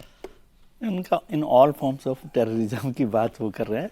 प्रधानमंत्री ने बात की, ये पहली बार मतलब बहुत दिनों बाद ये हुआ कि प्रधानमंत्री जी भी कंफर्म कर रहे हैं, ट्रंप साहब भी। ट्रंप साहब तो वैसे बहुत फ़ोन करते हैं, कई बार होता है कि प्रधानमंत्री जी तक पहुँचता है। एक बार आपको याद है ना, हमने इस प्रोग्राम में बताया था कि मोबाइल नंबर भी एक्सचेंज हुए हैं। एक्सचेंज तो दिवाली के मौके पे किया। खैर ये तो ग्रीटिंग्स वाला एक कॉल है जिस पर उन्होंने अच्छे से बात की, और आप बाइट को आप उनको देखते हैं, उन्होंने बहुत अच्छे से हिंदुस्तान के लिए, हिंदुस्तानियों के लिए, दीपावली के लिए दिया शब्द उन्होंने इस्तेमाल किया। आमतौर पर हिंदुस्तानी दिया के शब्द का इस्तेमाल करते हैं, बाकी उन्होंने दिया भी उसमें बोला कि दिया और रोशनी की बात करते हुए। और प्रधानमंत्री जी ने बात की तो जाहिर है कि टेररिज्म पर तो बात होगी, और आपने ठीक कहा कि ट्रंप से जब बात होगी या टेररिज्म पर बात होगी तो पाकिस्तान को लेकर बात होगी, लेकिन वो भी अपने मिजाज के लोग हैं, वो रूस और यूक्रेन पर ही अड़े हुए हैं। वो तो उन्होंने फिर भी ये नहीं कहा इस बाइट में कि तेल पर मैंने फिर प्रधानमंत्री जी को कहा है कि खरीदे कि ना खरीदे रूस यूक्रेन को लेकर, लेकिन ये रिलेशनशिप ऐसा ही चलता रहेगा। इसको समझना चाहिए कि ट्रंप साहब के लिए वो एक हिंदी वाली कहावत है, न तोकू और न मोकू ठोर। तो वैसा हाल ट्रंप साहब का है कि वो छोड़ नहीं सकते हिंदुस्तान को और प्रधानमंत्री जी को, और बाकी सब चीज़ें चलाते रहते हैं। लेकिन ये बेहतर बात है कि धीरे धीरे भी बात होती है, डिप्लोमेसी में चलता रहता है, तो कुछ बातें सुधरती हैं, कुछ बातें आगे जाके जो स्ट्रांग वो होता है ना पोजीशन, वो भी धीरे धीरे। देखिए, एक जो डेवलपमेंट पिछले कुछ हफ्तों में हुई है कि अब ये बात लगभग कंफर्म्ड है कि एक वक्त बीच में ऐसा रहा जब नरेंद्र मोदी और ट्रंप की बात हो ही नहीं रही थी। बीच में आया था ना, फोन नहीं उठाते मोदी, वो बातें सब कंफर्म हुई क्योंकि किसी ने डिनाई नहीं की, ना भारत ने ना अमेरिका ने। आप वहां से यहां तक पहुंचे कि अब आपकी हफ्ते में 2 बार बात हो रही है, और पीछे 2-3 मौके आ चुके हैं 2-3 बार। तो अब यहां तक तो आपके संबंध जो है वो ठीक हो गए हैं। अब वो कोई मौका छोड़ते नहीं कहने में कि मोदी मेरे बड़े अच्छे मित्र हैं, and I love Indians. But भाई ये सब पुचकारते पुचकारते काम कर जाता है सारे, वो अभी भी वो टैरिफ पे लगे हुए हैं। नहीं, देखिए मुझे तो दोस्ती वोस्ती जैसा कुछ लगता नहीं है। प्रधानमंत्री नरेंद्र मोदी बहुत एक परिपक्व राष्ट्राध्यक्ष की तरह व्यवहार कर रहे हैं, और ट्रंप एक जो बहुत मतलब इसको कहते हैं ना, जो टीन एज में कुछ लोग जो हरकतें करते हैं, तो उस तरह का किशोर वय का तरुणाई वाला व्यवहार कर रहे हैं। हालांकि उनकी तरुणाई वाले व्यवहार तो बड़े खतरनाक थे, लेकिन अभी तो वो जिस उम्र में हैं उनको कम से कम थोड़ा सा गंभीर हो जाना चाहिए। जब आप इस तरह से कहते हैं दुनिया के कई मसले जो ट्रंप सचमुच सुलझा लेते, इसी में गड़बड़ हो गए, जहां उनको चुप हो जाना चाहिए था। कई बार लोग कहते हैं ना कि सफल होने के लिए क्या बोलना है उससे ज्यादा जरूरी कहां रुक जाना है, कहां चुप हो जाना है। नरेंद्र मोदी ये समझते हैं, ट्रंप ये नहीं समझते हैं। और अगर ट्रंप ये समझते तो शायद अब तक रशिया यूक्रेन वॉर भी रुक गई होती। आप दिन में 3 बार जेलेंस्की को डांटेंगे और 3 बार कहेंगे बेटा चढ़ जा सूली पे, हम खड़े हैं पीछे। आप पुतिन को धमकाएंगे कि मैं मिसाइल देने वाला हूं उसको, तुम्हारा ये कर दूंगा वो कर दूंगा, फिर कहेंगे नहीं नहीं पुतिन तो ऐसा आदमी है जो जाने कब तक लड़ेगा, रशिया को पूरा यूक्रेन पूरा रशिया कब्जा कर लेगा। तो आप दोनों बात नहीं कह सकते हैं। आप B-2 बॉम्बर लेकर ईरान चले जाएंगे और उसके बाद इजराइल को कहेंगे कि नहीं नहीं तुम मत करो। यानी एक तरह से आपका कोई जिसको कहते हैं ना कि कोई आधार नहीं है, और वो दिखता है। बाकी बड़ा अच्छा है, दीपावली दुनिया मना रही है, ट्रंप भी मना रहे हैं तो बहुत सुंदर है। उनके कैबिनेट में बहुत से लोग हैं, उनके सहयोगी बहुत से लोग हैं जो एक तरह से कहें कि गीता, तुलसी, रामायण, गंगा उसको मानने वाले लोग हैं, तो अच्छा है ये। लेकिन ट्रंप का व्यवहार दोस्त वाला नहीं। ट्रंप साहब दिवाली मना रहे हैं, लेकिन अमेरिका में सरकारी एम्प्लॉय को तो दिवाला निकला हुआ है। हाँ। 1 अक्टूबर से सेकेंड लॉन्गेस्ट शटडाउन चल रहा है। बिल्कुल पास नहीं कर पाए, 22 दिन हो गए और वहां पे सरकारी एम्प्लॉय अब डिलीवरी बॉय बन गए हैं, घर चलाने के लिए लोगों से उधार ले रहे हैं। प्राइवेट शॉप पे और मॉल में नौकरी करने की स्थिति आ गई है कि उनको तनख्वाह नहीं मिल रही है। तो ट्रंप साहब दिवाली मना रहे हैं, कम से कम अपने लोगों की दिवाली मनाए। भारत में प्रधानमंत्री मोदी दिवाली मनाते हैं, कपड़ा भी महंगा मिल रहा है। बिल्कुल। भारत में तो प्रधानमंत्री नरेंद्र मोदी ने पूरे हिंदुस्तान की दिवाली मना दी, जीएसटी में जिस तरीके से उन्होंने। सर वैसे मैं कहूँ हमारे यहाँ से तो अच्छा ही है ना, हमारे यहाँ तो सरकारी आदमी चोरी भी कर ले तो सस्पेंड होकर आधी तनख्वाह पाता है। बिल्कुल। यहाँ कम से कम वो तो प्रॉब्लम नहीं है इनके साथ। और वो तो जब आए थे तो कहा ही था कि मैं खर्चे कम करूंगा सरकार के, तो मौका मिल गया उनको। सरकारी आदमी चोरी करके आया था, तनख्वाह नहीं पाता है। सरकारी आदमी जो है आधी तनख्वाह तो लेता है। नहीं, जब तक बोला सरकारी आदमी सस्पेंशन जब तक रहता है तब तक मिलता है। और सस्पेंशन कहा जाता है सरकारी में, it is not a punishment. बिल्कुल, it is not a punishment. वही तो मैं कह रहा हूँ, it is more than punishment, but it is not punishment in technical terms. कहानी कुर्सी की है। उत्तर प्रदेश का एक मसला छपा था अखबार में कि कोई अधिकारी थे, उनके समय कोई विभागीय जांच हुई होगी तो उनकी तनख्वाह रोक दी गई। 20 साल बाद वो रिटायर हुए और उसके बाद उनकी पेंशन बनने की आई, तो गए, कहे कि पेंशन हमें कितनी मिलेगी, तो उन्होंने कहा कि सर पेंशन तो आपको हो ही नहीं सकती क्योंकि आपका तो सैलरी अकाउंट फ्रीज है, तनख्वाह आपको मिलनी नहीं। अरे आप लोग सरकारी कर्मचारी का प्रभाव सोचिए, 20 साल से भाई के खाते में तनख्वाह ही नहीं गई और उसका जीवन चलता है, प्रॉब्लम नहीं हो रही है। ये होता है सरकारी कर्मचारी। ठीक है, ट्रंप की प्रॉब्लम समझते हैं सरकार के प्रति निष्ठा भी है। ये यूक्रेन की लड़ाई में ट्रंप अब उनके अब क्लियर है कि ही हैज नो क्लू कि क्या करना है आगे, कुछ नहीं बचा उनके पास। ये एक ऐसा युद्ध है जो वो नहीं रुकवा पा रहे हैं कुछ भी करके, और समझ भी नहीं पा रहे हैं कि करें तो क्या करें। कभी वो ज़ेलेंस्की पर रूस की बात मानने का दबाव बनाते हैं, कभी पुतिन को भला बुरा कहते हैं। अब एक नई बात सामने आई, इनको अभी पीछे कुछ दिनों पहले इन्होंने ऐलान किया था कि हम और पुतिन दोबारा मिलेंगे।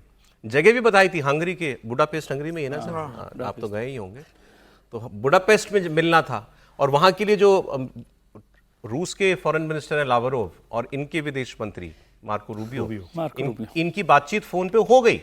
और इनको अभी हाल फिलहाल में 1 आध दिन के अंदर इनको पहले मीटिंग करनी थी फिजिकली आमने सामने, ताकि ये भूमिका बना पाते दोनों नेताओं के मिलने की। लेकिन अब वो सब कैंसिल, सब खत्म हो गया। ट्रंप ने कहा मैं नहीं मिल रहा पुतिन से अब जाकर के। लोगों ने रिपोर्टर्स ने पूछा क्यों, तो उन्होंने कहा I don't want to waste my time, मैं ये मुलाकात करके अपना समय बर्बाद नहीं करना चाहता। तो अब क्या ये मान लिया जाए कि ये 8 लड़ाइयां रुकवाने का दावा करने वाले ट्रंप रूस और यूक्रेन युद्ध के आगे सरेंडर हो चुके हैं? सुनिए।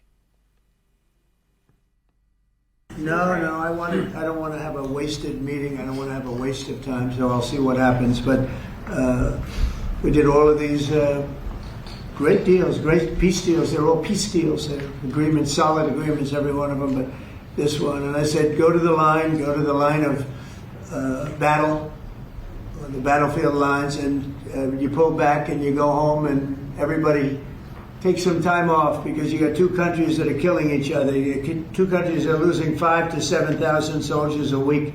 So we'll see what happens. It's अब इसमें एक अपडेट ये है कि जो यूरोपियन देश थे वो इस डेवलपमेंट से खुशी नहीं थे कि आप पुतिन से दोबारा मिल रहे हैं, क्योंकि उनको लगता है कि पुतिन डिप्लोमेसी की बातें करके टाइम वेस्ट करते हैं, लड़ाई को और भीषण कर चुके हैं, ज़्यादा से ज़्यादा ज़मीन कब्जा लेना चाहते हैं यूक्रेन की। 20% ज़मीन पर पहले ही कब्जा रूस का हो चुका है यूक्रेन की ज़मीन पर। तो वो तो इस बात से खुशी नहीं थे कि ये दोबारा मिलते, अब ये भी नहीं मिलना चाहते। इसका मतलब, इसकी वजह जो है सामने वो ये, रूस की तरफ से या पुतिन की तरफ से ये कह दिया गया कि जो अलास्का में हमारी आपकी बात हुई थी और जो हमारी आपकी अंडरस्टैंडिंग बनी थी उसको लागू करवाइए ना पहले, आगे नहीं चलेंगे। हाँ, वहां तक आप पहले पहुंचिए और उसके बाद फिर अगली मीटिंग का कोई मतलब है। उस मीटिंग के बाद होना यह था कि ज़ेलेंस्की और पुतिन की मीटिंग होनी थी, वो भी नहीं हो पाई। समीर जी, बिल्कुल, जब अलास्का में 14 अगस्त को मिले थे ट्रंप और पुतिन, उस समय 12 मांगे पुतिन ने रखी थी कि भाई ये 12 मांगे अगर पूरी होगी तो शांति वार्ता मानी जाएगी और उसके बाद युद्ध विराम लागू कर दिया जाएगा। तब ट्रंप ने पुतिन से कहा था कि 12 में से ये जो 4 मांगे हैं मैं ये मांगे आपकी पूरी करवा दूंगा, उस पर उन्होंने सहमति जताई थी। लेकिन उसके बाद ट्रंप वो 4 मांगे भी जो है जो पुतिन को जिन्होंने कमिट किया था वो पूरी नहीं कर पाए। अब पुतिन अड़ गए कि भाई पहले जो मैंने आपसे अलास्का में बात हुई थी वो जिन मांगों पर आपने सहमति दर्शाई थी कि आप जेलेंस्की को इस मांगों पर तैयार कर लेंगे, वह मांगे अप्रूव करवाइए, उसके बाद अगली मीटिंग होगी और उसके बाद शांति वार्ता लागू होगी और उसके बाद युद्ध विराम होगा। अब ट्रंप ऐसे फंस गए कि जेलेंस्की भी ट्रंप से दबने को तैयार नहीं, वो मान नहीं रहे। ट्रंप बार बार कह रहे हैं कि भाई ये बातें आप मान लो, उसके लिए तैयार नहीं हो रहे। तो अब ट्रंप को लग रहा है कि इस मामले में मैं इतना फंस गया हूं कि अब अगर मैं पुतिन से फिर मिलूंगा तो अलास्का में मीटिंग के बाद जिस तरीके से मेरी मतलब एक हंसी उड़ी थी दुनिया में कि भाई इतनी मीटिंग की है उसका कोई सार्थक परिणाम नहीं निकला, तो अब ये दूसरी मीटिंग का भी कोई अर्थ नहीं। हालांकि अभी 2 दिन पहले दोनों देशों के विदेश मंत्री ने आपस में बात की थी, उसमें भी कोई बहुत सार्थक चर्चा निकली नहीं है। तो मुझे लगता है कि फिलहाल ये अभी 16 अक्टूबर को आखिरी बार फोन पर बात कोई लोड नहीं ले रहे ट्रंप का। 16 अक्टूबर को आखिरी बार ट्रंप ने पुतिन से बात की थी, उसमें भी बहुत अच्छा रिस्पांस नहीं मिला था। तो फिलहाल ट्रंप ने अपना कदम पीछे खींच लिया, मान लिया है कि फिलहाल इसमें कुछ होने की संभावना नहीं है। ठीक है प्रोफेसर साहब, अब खबर भारत अफगानिस्तान की बड़ी खबर है। भारत और अफगानिस्तान के रिश्ते पाकिस्तान को परेशान कर रहे हैं, तो अच्छी बात है। चलिए, अब इसमें एक बड़ा कदम यह हुआ कि भारत ने काबुल में अपने दूतावास को पूरी तरीके से ऑपरेशनल बना दिया है। अभी तक हमारी एम्बेसी जो थी, हमारा दूतावास तो था लेकिन वहां स्टाफ नहीं था, केवल टेक्निकल स्टाफ वहां पर था, रख रखाव के लिए और छोटी मोटी चीजें, कुछ सिक्योरिटी के लोग होंगे। अब उसको फुल फ्लेजेड एम्बेसी का दर्जा दोबारा दे दिया गया है। अफगानिस्तान में हमारे राजदूत जो हैं वो फिर से नियुक्त किए जाएंगे अगले कुछ दिनों में। पाकिस्तान इस सबसे बहुत आग बबूला परेशान है। पाकिस्तान ने अफगानिस्तान के साथ जारी युद्ध के पीछे भारत का हाथ बताया और कहा कि पाकिस्तान में आतंक फैलाने के लिए भारत तालिबान का इस्तेमाल कर रहा है और प्रॉक्सी बन गया है तालिबान भारत का। इस पर अफगानिस्तान के रक्षा मंत्री मौलवी मोहम्मद याकूब मुजाहिद ने पाकिस्तान को जवाब दिया और कहा कि हमारे मुल्क की जमीन पर किसी दूसरे देश की दखल नहीं है। भारत हो या पाकिस्तान, हम सबसे बेहतर रिश्ते रखना चाहते हैं, लेकिन पाकिस्तान ड्यूरेंट लाइन को लेकर जिद पर अड़ा है और बार बार बॉर्डर पर अशांति फैलाने का प्रयास पाकिस्तान करता है और इसका जवाब दिया जाएगा और पाकिस्तान को अंजाम भी भुगतना पड़ेगा। पिछले दिनों अफगानिस्तान के विदेश मंत्री आमिर खान मुत्तकी भारत आए थे और उनके यहां से लौटने के ठीक बाद अफगानिस्तान और पाकिस्तान में जंग छिड़ गई। इस दौरे को पाकिस्तान भारत की भूमिका से जोड़ता है और इसी पर अफगानिस्तान ने उसको खरी खोटी सुनाई है। और साथ बीच में ये बात कि अब आपका दूतावास भी ऑपरेशनल हो गया, मतलब मुत्तकी का भारत आना जो था वो एजेंडा पूरा हुआ। देखिए, मुझे लगता है कि इस रीजन में अफ़गानिस्तान के साथ भारत के अच्छे बेहतर रिश्ते हों, इससे बढ़िया और कुछ हो नहीं सकता है। क्योंकि यदि पाकिस्तान के साथ यदि वाकई में यदि आपको फ्रंट खोलना है तो अफ़गानिस्तान का फ्रंट पाकिस्तान के साथ हमेशा खुला रहे और अफ़गानिस्तान पाकिस्तान के नज़दीक न जाए, जिसकी उसने कल्पना की थी। देखिए, 50 लाख से ज़्यादा अफ़गानियों को अपने यहाँ इन्होंने बसाया। उनको लगता था कि जब अमेरिका यहाँ से लौट जाएगा तो हम वहाँ पर जो है एक ढंग से अफ़गानिस्तान की पूरी नीति जो है, विदेश नीति जो है, हम संचालित करेंगे।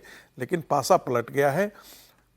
कहा तो ये भी जा रहा है कि अफ़गानिस्तान के अंदर न सिर्फ भारत अब इन्वेस्टमेंट करने जा रहा है, बल्कि वहाँ आर्म्स ट्रेनिंग भी उनको देने की बात की जा रही है। इसके बारे में भी जिक्र चल रहा है कि भारत जो है उनको कम से कम उनके यहाँ एयरक्राफ्ट नहीं है, उनके यहाँ हवाई हमले से वो बचने के लिए उनके पास अभी शस्त्र नहीं है। तो इस प्रकार की चीज़ें क्या शस्त्र मुहैया आने वाले दिनों में भारत सरकार करेगी या नहीं करेगी, कुछ न कुछ इस चीजों पर बात पाकिस्तान की मीडिया में क्या चलता है इस बात की, भारत उसको मिसाइल बना के दे रहा है, मिसाइल बनाना सिखा रहा है। नहीं, ये बात चली है, ये भी बात चल रही है कि भारत क्या शस्त्र सप्लाई करेगा, परोक्ष रूप से, प्रत्यक्ष रूप से, कैसे करेगा, लेकिन करेगा जरूर। क्योंकि वो भारत के हित में भी है कि जितना अफगान बॉर्डर, पाकिस्तान बॉर्डर जीवित रहे, उतना भारत के लिए वो आसान रहेगा। क्योंकि भारत का इंटरेस्ट इसी में है कि पाकिस्तान अफगान बॉर्डर पर काफी ज्यादा उलझा रहे। और जो लगता था कि एक समय ऐसा लगता था कि चीन की जो पैठ जो थी, चीन और पाकिस्तान इन दोनों ने कतर में अफगानिस्तान के साथ दोस्ती कायम करने की कोशिश की थी। अभी भी कतर के अंदर जाकर के समझौता हुआ, लेकिन चीनी फैक्टर भी जो था वो एक बहुत महत्वपूर्ण था अफगानिस्तान के अंदर। भारत दूतावास खोल करके उसको न्यूट्रलाइज किया है। अब आपको मैं कुछ लंदन की तस्वीरें दिखाता हूं। लंदन की पुलिस मोबाइल छीनने वाले गैंग्स के खिलाफ एक ऑपरेशन चला रही है, स्पेशल अभियान चला रही है। ये उस ऑपरेशन का एक वीडियो है। लंदन के मेफेयर इलाके में फोन स्नैचिंग की घटनाएं बड़ी आम हो गई हैं, और अगर आप फोन पर बात करते हुए सड़क पर निकले तो समझ लीजिए कि आपके मोबाइल पर किसी की नजर है। बाइक से स्नैचिंग गैंग के मेंबर्स आए और फोन छीनकर रफूचक्कर हो जाएंगे। इसलिए इस इलाके में सिविल ड्रेस में आम लोगों के बीच मेट्रोपॉलिटन पुलिस के जवानों को तैनात किया गया है। लंदन में पिछले 4-5 वर्षों में मोबाइल फोन लूटने की बहुत सारी घटनाएं हुई। लंदन के मशहूर टूरिस्ट स्पॉट्स जैसे वेस्टमिंस्टर, ट्रैफलगर स्क्वायर, मेफेयर, इन सब जगहों पर जो है इस किस्म की वारदातें लगातार हो रही हैं। अब इसका जो दूसरा पहलू है वो ये, वहाँ जो राइट विंग एलिमेंट है वो इसके पीछे इमिग्रेंट्स को बताते हैं इसकी वजह। ये दूसरे देशों से जो प्रवासी यहाँ पर आए हैं, खास तौर पर अवैध तरीके से, वो लोग जो हैं वो इसके पीछे हैं, ऐसा उनका मानना है। इसको लेकर पहले भी इमिग्रेशन पॉलिसी को लेकर पीछे बड़ा हंगामा हुआ, बड़ी बड़ी रैलियां हुई थी। अब एक बार फिर वहाँ पर इसी तरीके के प्रदर्शन जो हैं वो देखने को मिल रहे हैं।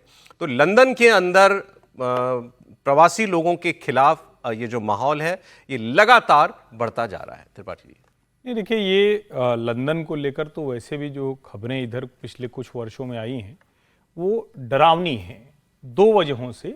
एक तो प्रवासियों को लेकर वहाँ के मूल लोगों के मन में बहुत खराब धारणा हो रही है।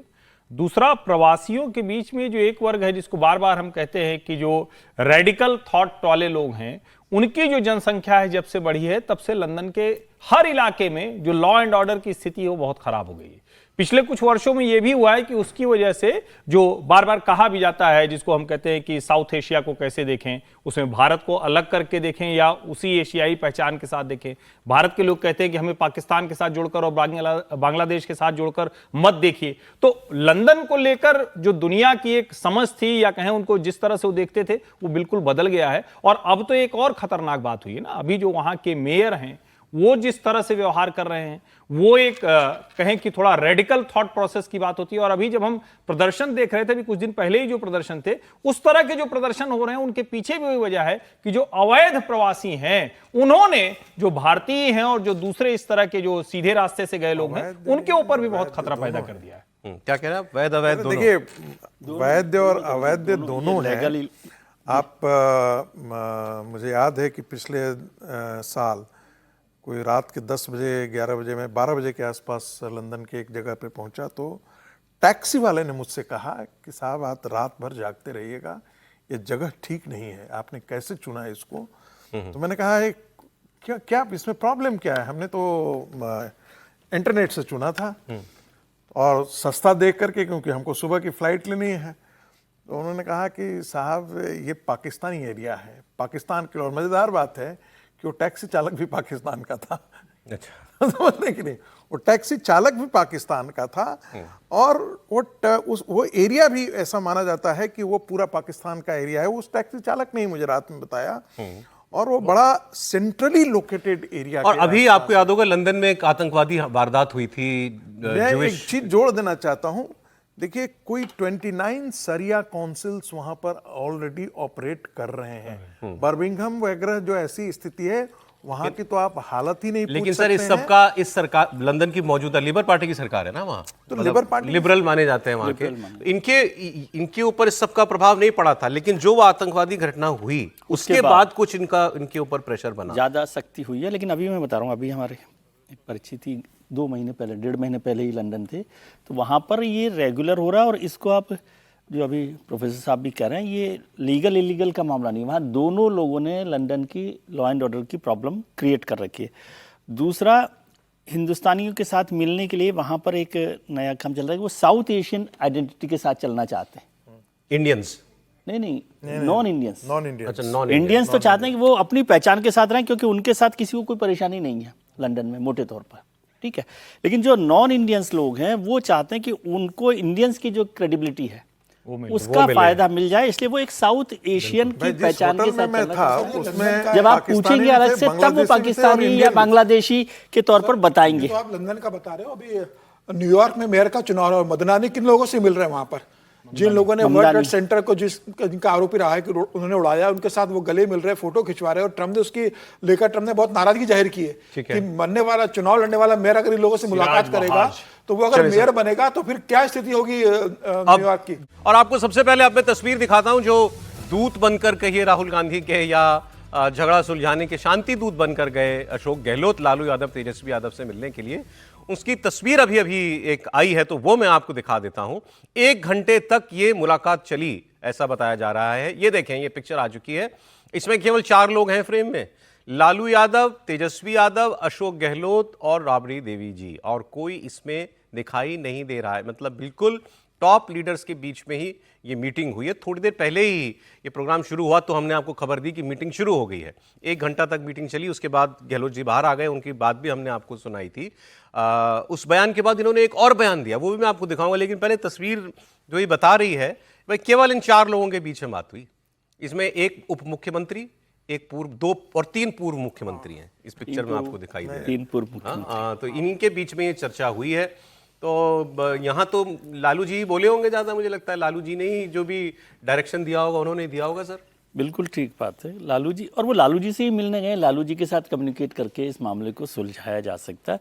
और इससे भी आप समझ लीजिए कि जो तेजस्वी जी अल्लावरू से नहीं मिल रहे, वो अशोक गहलोत लालू यादव से मिल रहे हैं, तो इसका मतलब वो एक बेहतर मैसेंजर है ना। उनकी स्थिति ठीक है कि किस तरह से बात करेंगे, और उनको लालू यादव को ही कन्विंस करना है कि किस बात पर क्या कहा जा रहा है। और अशोक जी इस मामले में ये भी हो सकता है कि ज़रूरत है तो लालू जी जो बोल रहे हैं, एक्चुअली मीटिंग्स में जब आप सुन लेते हैं किसी की बात गुस्से को तो आधा खत्म हो जाता है।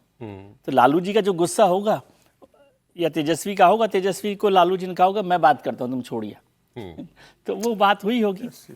हालांकि अब इसमें गुंजाइश ही कम बचेगी कितना हो रहा है, लेकिन आगे का जो कैंपेन है, आगे जो लड़ाई लड़नी है, उसको कैसे ठीक से लड़ा जा सकता है कि दिखे नहीं कि इतना हंगामा। लालू जी की तबीयत ठीक थी तो उनके कमरे में मुलाकात हो रही, पलंग पर बैठे हुए लालू जी। अरे अशोक गहलोत जी बाहर निकलने के बाद पहले हमने आपको बात सुनाई थी तो उन्होंने कहा था फ्रेंडली फाइट हो जाती है चुनाव में, कुछ एक सीट पर कोई फर्क नहीं पड़ता। मुझे बताइए, 70 सीट से कांग्रेस पार्टी लुढ़क करके 61 सीट पर आ गई, अब कितना उसको निचोड़ते हैं। सुनते हैं अशोक गहलोत क्या बोले थे।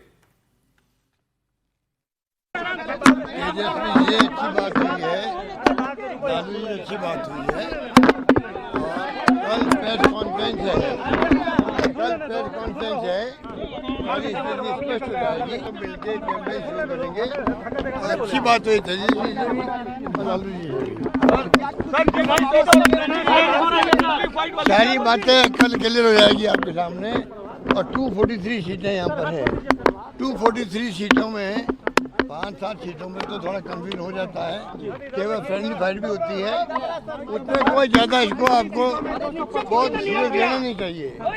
ऐसा माहौल बना दिया पूरे प्रदेश में, महागठबंधन में झगड़े हो गए हैं, कोई झगड़ा नहीं है, सब मिलके ही कैंपेन करेंगे और सब मिलके ही काम करेंगे और जीत के आएंगे। ये माहौल बना सबका सहयोग रहेगा। सारी बातें कल स्थिति इसमें रहेगी, कल प्रेस कॉन्फ्रेंस है उसमें सभी स्थिति रहेगी। अब देखिए गहलोत जी खुद ही कह रहे हैं कि 5-7 सीटों पर फ्रेंडली फाइट चलती है, और फिर ये भी कह रहे हैं कि हमारे बीच महागठबंधन में फूट का, लड़ाई झगड़े का भ्रम फैलाया जा रहा है। तो भ्रम कहाँ रह गया? तो आप कंफर्म कर रहे हैं, इसका मतलब इस बातचीत में नहीं सुलझाना कुछ त्रिपाठी जी, फिर कल की बात बतानी पड़ रही है। ये सुलझने जैसा तो कुछ है नहीं है। अब जहां जहां खड़े हैं वो अपनी जगह खूंटा गाड़ के खड़े हैं। और तेजस्वी यादव, मैं कई बार ये कहता हूं कि जो समर्थक इस देश में सबसे स्ट्रांग है वो लालू प्रसाद यादव और तेजस्वी यादव का है। समाजवादी पार्टी का भी समर्थक एक समय तक उसी तरह से स्ट्रांग हुआ करता था। अभी भी एक वर्ग है अखिलेश जी के पास, लेकिन जो मुलायम सिंह यादव के समय में उनका पक्का वाला वो तय करता था कि अगर नेताजी का किसी ने अपमान कर दिया मुलायम सिंह यादव का, तो फिर उसको वो नहीं छोड़ता था। अभी भी जो राष्ट्रीय जनता दल का समर्थक है उसके लिए साफ साफ दिख रहा है कि राहुल गांधी ने लाख बार पूछने के बावजूद तेजस्वी को मुख्यमंत्री की कुर्सी के लिए नहीं दावेदार बताया है और ये उनको गहरे लगती है। और मैं तो बार बार ये कहता हूं कि पता नहीं रणनीतिक तौर पर ठीक है आप पार्टी को मजबूत करें, अब जाके अशोक गहलोत सबको ठीक करेंगे, लेकिन जो राष्ट्रीय जनता दल का कार्यकर्ता है वो तो नाराज हो गया। वो तो ये तय करेगा कि कांग्रेस को 19 से भी कम सीटें जीतने की स्थिति में रहे। जहां वो खड़ा है अगर उसको अपनी कोई जाति का, कोई समीकरण का कोई मिलेगा तो उसको वोट करके आएगा। इस मुलाकात से सिर्फ एक पोस्टर बढ़िया बन जाएगा जो कल पत्रकार वार्ता के तौर पर दिखेगा। चले, लेकिन बार बार वो कह रहे हैं कल चीजें साफ होंगी, मतलब अभी दिन भर अभी आज और कवायद चलेगी उसके बाद। बिल्कुल। मुझे लगता है जब कांग्रेस ने अशोक गहलोत को भेजा है तो कांग्रेस को फिर भूपेश बघेल और अधीर रंजन चौधरी को भी साथ में, जब आप बिहार की जिम्मेदारी दे रहे हो तो तीनों को भेजते हो। कम से कम कृष्णा अल्लावरू के लिए सुनिश्चित करते कि इस बैठक में कृष्णा अल्लावरू भी रहे। जब इस व्यक्ति को आप प्रभारी बनाकर भेज रहे हो, उसको इतनी जिम्मेदारी आप दे रहे हो और 11वें आवर पर आप कहते हो कि भाई आपसे बात नहीं हो रही, आप पीछे हट जाइए, अशोक गहलोत आएंगे। अब क्या अशोक गहलोत ने आप पूरा 4 संभाली, आप कृष्णा अल्लावरू की कोई भूमिका नहीं है, तो मुझे लगता है ये ठीक नहीं। कृष्णा अल्लावरू ने जो भी किया वो राहुल गांधी और कांग्रेस के लिए किया था ना। उनका कोई व्यक्तिगत बैर तो लालू प्रसाद से और तेजस्वी से नहीं है। कांग्रेस को बेहतर सीट मिले, अच्छी सीट मिले, कांग्रेस गठबंधन ने मजबूती से चुनाव लड़े, कांग्रेस का पैर मजबूत हो, इसकी कोशिश कृष्णा अल्लावरू ने की थी राहुल गांधी और कांग्रेस शीर्ष नेतृत्व कहने पे। फिर तेजस्वी यादव के सामने ऐसा घुटना टेकना कांग्रेस का कि भाई अल्लावरू नहीं जाएंगे, अशोक गहलोत जाएंगे, फिर अशोक गहलोत को भेजा जाता है। कृष्णा अल्लावरू को बैठक में शामिल होने से तेजस्वी मना करते हैं और कांग्रेस इस बात को मान लेती है नहीं है मीटिंग में। तो अगर आपको इतने पे राहुल गांधी को अगर इतना कदम खींचने थे, इतने पेड़ टिकने थे, घुटने टेकने थे तेजस्वी के सामने, तो आप पहले ही कृष्णा अल्लावरू को नहीं भेजते, पहले ही अशोक गहलोत को बना देते, पहले ही आप तेजस्वी को मुख्यमंत्री का चेहरा घोषित कर देते, पहले जितने सीटें आपको तेजस्वी देती उतने सीटों पर आप चुनाव लड़ लेते। यह पूरा मामला होता ही नहीं। मुझे लग रहा है कि इस स्टेज पर आकर आप अपने ही नेता को पीछे खड़ा कर देते हो तो उससे उसका भी खत्म होता है कि भाई पार्टी ने मुझे इस्तेमाल किया और फिर हटा दिया। अब मैं आपको जरा फिर कुछ अंतर्राष्ट्रीय खबरों पर लौटते हैं। आपको मैं गाजा में जो चल रहा है उसका एक अपडेट दे दूं। इजरायल और हमास के सीज फायर के बाद अमेरिका के उपराष्ट्रपति जेडी वैंस अब इजरायल पहुंचे हुए हैं। उनके साथ उनकी पत्नी उषा वैंस भी है और इन्होंने गाजा मुद्दे को लेकर हमास को एक सख्त संदेश दिया और कहा कि अगर हमास अपने हथियार डालने से इनकार करता है तो उसको पूरी तरीके से हम साफ कर देंगे। ट्रंप ने भी कहा था बड़ी वायलेंटली खत्म करेंगे। अब जेडी वैंस ने यह भी साफ किया कि अमेरिका गाजा में विदेशी सैनिकों की तैनाती के फैसले में इजरायल पर कोई दबाव नहीं बनाने जा रहा है। अगर हमास सहयोग करता है तो उसे छोड़ा जा सकता है, लेकिन अगर वो नहीं मानता है तो उसे खत्म कर दिया जाएगा और अंतिम निर्णय इजरायल खुद करेगा। वैंस से पहले ट्रंप भी ये कह चुके हैं कि हमास युद्ध विराम का पालन नहीं करता तो फिर उसका अंत जो है वो निश्चित है। लेकिन बात यह कि वो अब इन्होंने एक बात और कही है। इन्होंने ये भी कहा है कि हमास जो शव बंधकों के लौटाने में देरी कर रहा है तो उसमें उन्होंने कहा थोड़ा धैर्य रखना चाहिए इजरायल को भी, क्योंकि एक व्यक्ति का शव वो अगर देता है तो यहाँ 15 व्यक्तियों के शव वापस करता है इजरायल, एक के बदले में 15। तो उन्होंने कहा कि मतलब वो एक तरीके से कहना है कि वो करना चाहता है ये काम, उसको देर हो रही है, किसी वजह से ही उसको टाइम लगा रहा है, तो आप थोड़ा धैर्य भी रखिए। ट्रंप ने भी कहा था कि जब ये खबरें आई कि वहाँ पर बहुत लोगों को गाजा में मार रहा है, शूट कर रहा है हमास, तो उन्होंने कहा था मुझे नहीं लगता इसमें हमास की लीडरशिप इन्वॉल्व है या इजरायल के सैनिकों पर हमला करने में इजरायल की हमास की लीडरशिप इन्वॉल्व है। तो ये ऐसा लगता है कि ये मौका देना चाहते हैं हमास को अभी भी, कि ऐसा ना हो कि हमास की एक छोटी सी गलती पर या उसकी किसी कार्रवाई पर तुरंत इजरायल जो है फिर अपनी तोपें खोल दे। वो चाहते हैं शांति चले अभी। अब इसका अगला पार्ट, इजरायल और हमास के सीज फायर के बाद गाजा पट्टी से इजरायल ने अपने सैनिकों को वापस बुला लिया है। अब वहां पर शांति बनाए रखने के लिए एक अंतर्राष्ट्रीय सैन्य बल तैनात किया जाएगा, ऐसा बताया गया था जब यह गाजा पीस प्लान दिया गया।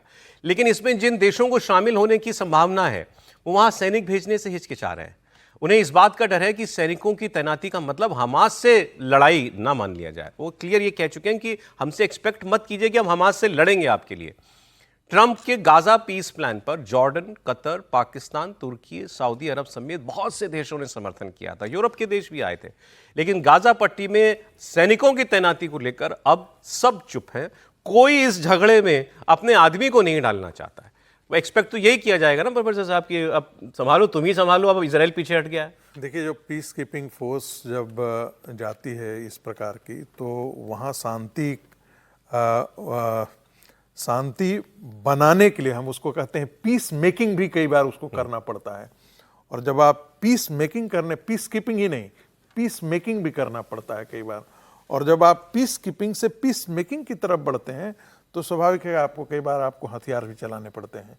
ऐसी स्थिति में जो भी, चाहे वो सऊदी अरब के हों, चाहे वो पाकिस्तान के हो, चाहे ये जितने मुस्लिम कंट्रीज के देश हैं जो इस शांति समझौते के साथ खड़े थे, वो इसलिए नहीं चाहते हैं क्योंकि हमास से उनको इस बात का डर है, जैसे आपको तालिबान से डर है। एक्सट्रीमिस्ट पावर किस समय अपनी तोप किस तरफ मोड़ दे इसका कुछ पता नहीं है।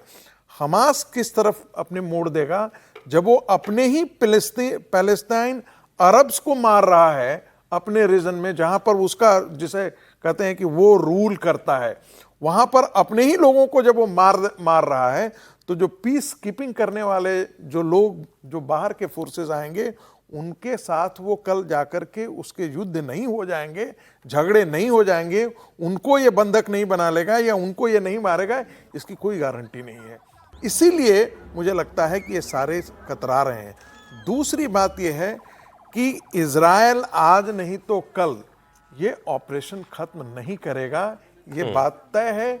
इजराइल ये अच्छी तरीके से जानता है कि जब तक हमास के हाथ में शस्त्र हैं तब तक पैलेस्टाइन का संकट खत्म नहीं हुआ है।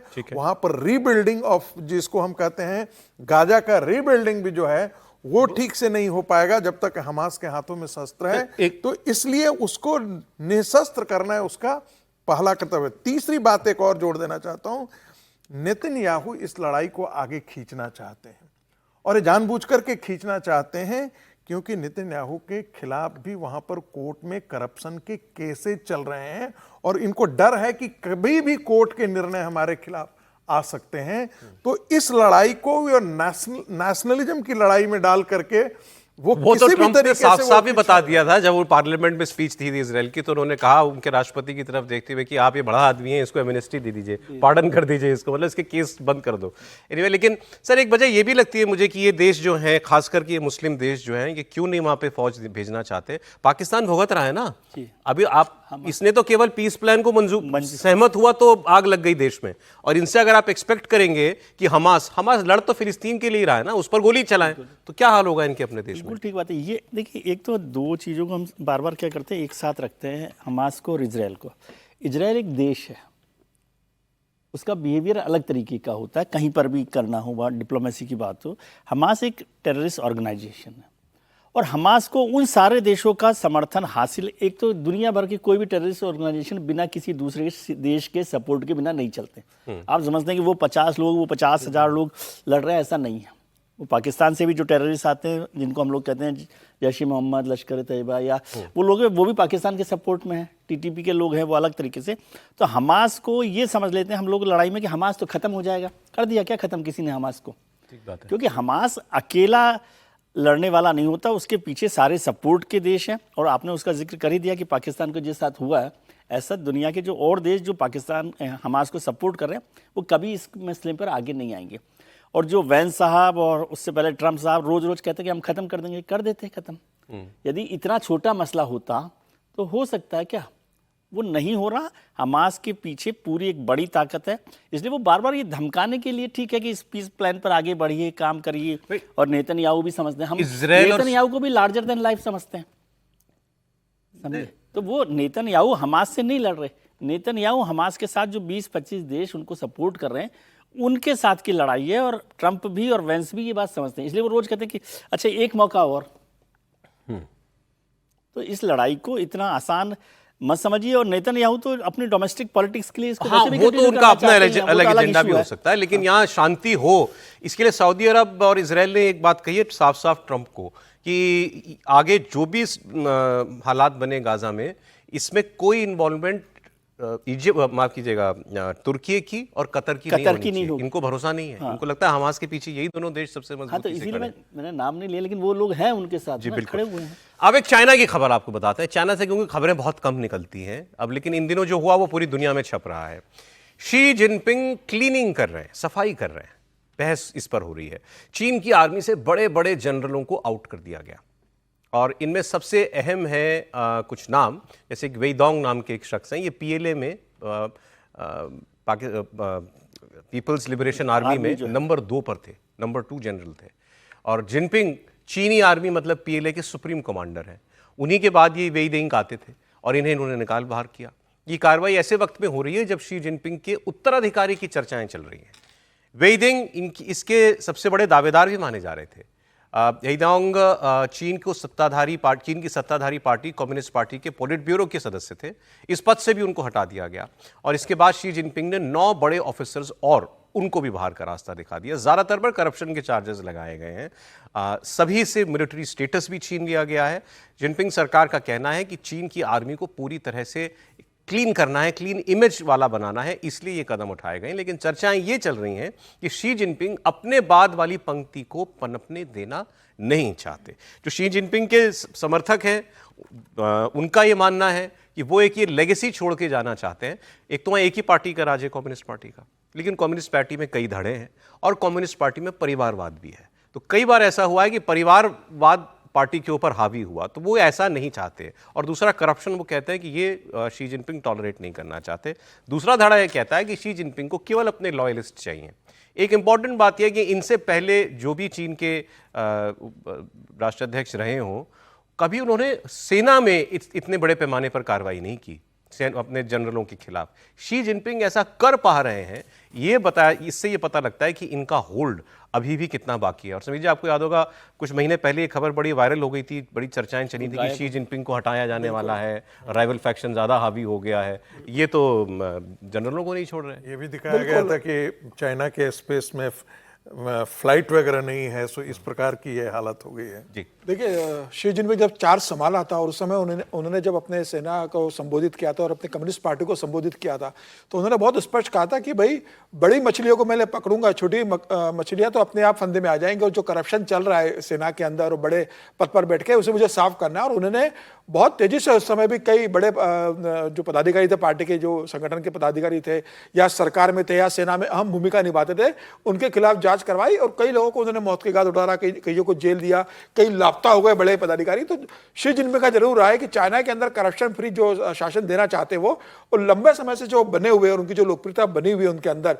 और इतना स्ट्रांग होल्ड उनका जो बना हुआ, उसका कारण एक बड़ा ये है कि उन्होंने पार्टी के अंदर, कम्युनिस्ट पार्टी ऑफ चाइना के अंदर जिस तरीके से उन्होंने क्लीन करने की कोशिश शुरुआत की थी, मुझे लग रहा है वो लगातार उसके ऊपर फोकस कर रहे हैं। हालांकि बीच में कुछ समय उनका स्वास्थ्य खराब था, ऐसा कहा गया कि भाई वो लगातार मीडिया में नहीं आ रहे थे, जो वहाँ का ग्लोबल पेपर है उसमें उनकी इन्फॉर्मेशन नहीं आ रही थी। ऐसा कहा गया था कि उनका स्वास्थ्य खराब है या उनके खिलाफ अंदर से कोई एक साजिश हो रही है कि उनको हटा के किसी और को जिम्मेदारी दी जाए। ये खबरें भी इंटरनेशनल मीडिया में चली, लेकिन बाद में फिर शी जिनपिंग एक पावरफुल लीडर के रूप में निखर कर आए, और मुझे लग रहा है कि फिलहाल उनकी पकड़ बहुत स्ट्रांग है। जिस तरीके से वो कार्रवाई कर रहे हैं और जिस तरीके से उनका अभी फिर से सार्वजनिक रूप से उनका आना शुरू हो गया है, तो फिलहाल मुझे लगता है कि उनको कोई चुनौती नहीं है। और वो पहले ऐसे राष्ट्रीय अध्यक्ष है जो तीनों पद जिनके पास है, जो संविधान में संशोधन कर दिया है कि जब तक वो चाहेंगे वो बने रहेंगे, उनके लिए कोई समय सीमा नहीं है। कई लोग तो कहते हैं प्रेसिडेंट फॉर लाइफ का स्टेटस, बिल्कुल ये चेंज कर दिया वहां पर, तो इतनी उनको वो दे दिएगा। और तीनों के प्रमुख वही है, सेना के भी प्रमुख है, कम्युनिस्ट पार्टी ऑफ चाइना के भी प्रमुख है,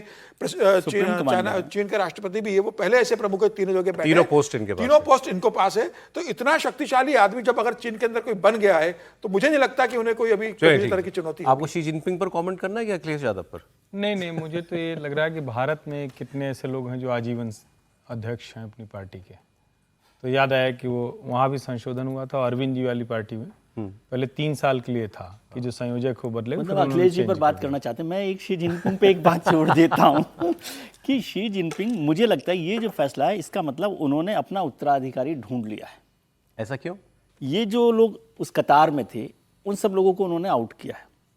अच्छा, मतलब ये नहीं कि कल कर देंगे, वो उत्तराधिकारी के लिए चैलेंजर्स खत्म उन्होंने कर दे। मतलब ये नहीं हो रहा कि वो कल छोड़ देंगे इस पद को, लेकिन इसका मतलब है कि उनके दिमाग में जो चेहरा है, जो शख्स है, उसके लिए उन्होंने रास्ता क्लियर कर रहा है। और आगे जब कि दूर दूर तक उत्तराधिकारी न रहे, ऐसा कोई ख्याल भी ना अभी है कि नहीं है, लेकिन कोई तो होता ही है कभी न कभी तो। लेकिन आपने सही कहा है, आप अखिलेश जी पर दूसरा ये है कि जो आपने कहा ना परिवारवाद, भ्रष्टाचार, तो खुद शी जिनपिंग, इनके पिता भी पोलित ब्यूरो के मेंबर थे, बहुत वहां से ये आए हैं, और इनके बढ़ने में वंशवाद का ही बड़ा रोल है। और पूरी जो कम्युनिस्ट पार्टी है वहां की, वो पूरी की पूरी भ्रष्टाचार के गंभीर आरोपों से जूझ रही है। जितने भी नेता हैं उनके ऊपर कार्रवाई होती है, नया एक मामला सामने आता है। ये एक मैनेजमेंट होता है कि अच्छा देखो चीन बड़ा करप्शन पर काम कर रहा है। आपको योगी जी का एक स्टेटमेंट अखिलेश यादव पर दिखाता हूं मैं। अभी योगी सीएम योगी ने अखिलेश यादव के दीपावली वाले बयान पर हमला बोला, जब उन्होंने कहा था ना कि क्रिसमस में कई महीने इतनी शानदार रोशनी होती है यूरोप में, यहाँ आप क्या दिए जलाते रहते हैं? तो उसका जवाब उन्होंने पहले भी दिया था। अब उन्होंने कहा कि विरासत में गद्दी मिल सकती है, बुद्धि नहीं मिल सकती। अखिलेश यादव का ये बयान बताता है कि उन्हें दीपावली से नफरत है, ऐसा योगी जी ने कहा। अखिलेश यादव ने कभी इनकी पीड़ा को समझा होता ना, तो इतना बचकाना बयान नहीं देते। और इसीलिए कहते हैं, इसी के लिए कहा गया है ना कि गद्दी विरासत में मिलती है, बुद्धि नहीं मिलती है, बुद्धि नहीं मिलती है, उसके लिए प्रयास करना होता है। और कुछ लोगों की आदत होती है, उनके जीवन भर उनका बचपना नहीं जाता है, उस प्रकार की हरकतें वे कर ही देंगे, और यही हरकत वे आज भी कर रहे हैं। उन्होंने कहा दीप जलाने की आवश्यकता क्या है, यानी उनको दीपावली से नफरत है। फिर उन्होंने कृष्णद्रोही भी कहा, रामद्रोही भी कहा हम यहाँ पर राम मंदिर बनवा रहे थे, वो वहाँ सैफई में दुर्योधन की मूर्ति लगाना चाहते थे। तो ये तो उनकी सोच है, ऐसा उनका कहना है। गद्दी मिल सकती है, बुद्धि नहीं कहा उन्होंने अखिलेश जी के लिए। बच्चा भी कहा नहीं, देखिए बच्चा कहना और वो सब तो राजनीतिक है, लेकिन सचमुच ये समझ में नहीं आता कि क्या अखिलेश यादव अपने बुद्धि विवेक का इस्तेमाल करते हैं। क्योंकि दीपावली पर आप ये कह रहे हैं कि ये आप जो कर रहे हैं दिया जलाना, मोमबत्ती जलाना, हम कुछ अलग करेंगे, और ऐसे कोई होता है? यानी त्योहार का महत्व, त्योहार का जो जिसको हम कहते हैं बार बार जो हमारे जीवन से जुड़ा हुआ है, उसको वो नहीं समझ रहे हैं। और इसीलिए कई बार लगता है कि हिंदू धर्म को क्या वो समझने में कुछ नाकाम हो रहे हैं, क्या उनकी जो पॉलिटिकल कंपल्शंस हैं। और मैं ये बिल्कुल नहीं मानता हूं कि ये सब करने से कोई मुसलमान वोट बढ़ेगा, ये मैं कतई नहीं मानता हूं। अगर अखिलेश यादव के कोई सलाहकार उनको ये समझाते हैं तो गलत समझा रहे हैं। मेरा स्पष्ट मानना है कि अखिलेश यादव जिस तरह की बयानबाजी करते हैं, उनका अपना जो सबसे स्ट्रांग वाला यादव मतदाता है वो भी दुखी होता होगा, वो भी नाराज होगा। आप भी कुछ बोल रहे थे जब ये स्टेटमेंट आया? नहीं, मैं थोड़ा इससे असहमत हूँ। वो बहुत सोच समझ करके बोल रहे हैं। उनको पता है कि इससे बोलने से एक बहुत बड़ा जो रेडिकल तरीके, देखिए समाज का हर व्यक्ति एक ही तरीके से तो नहीं सोचता है,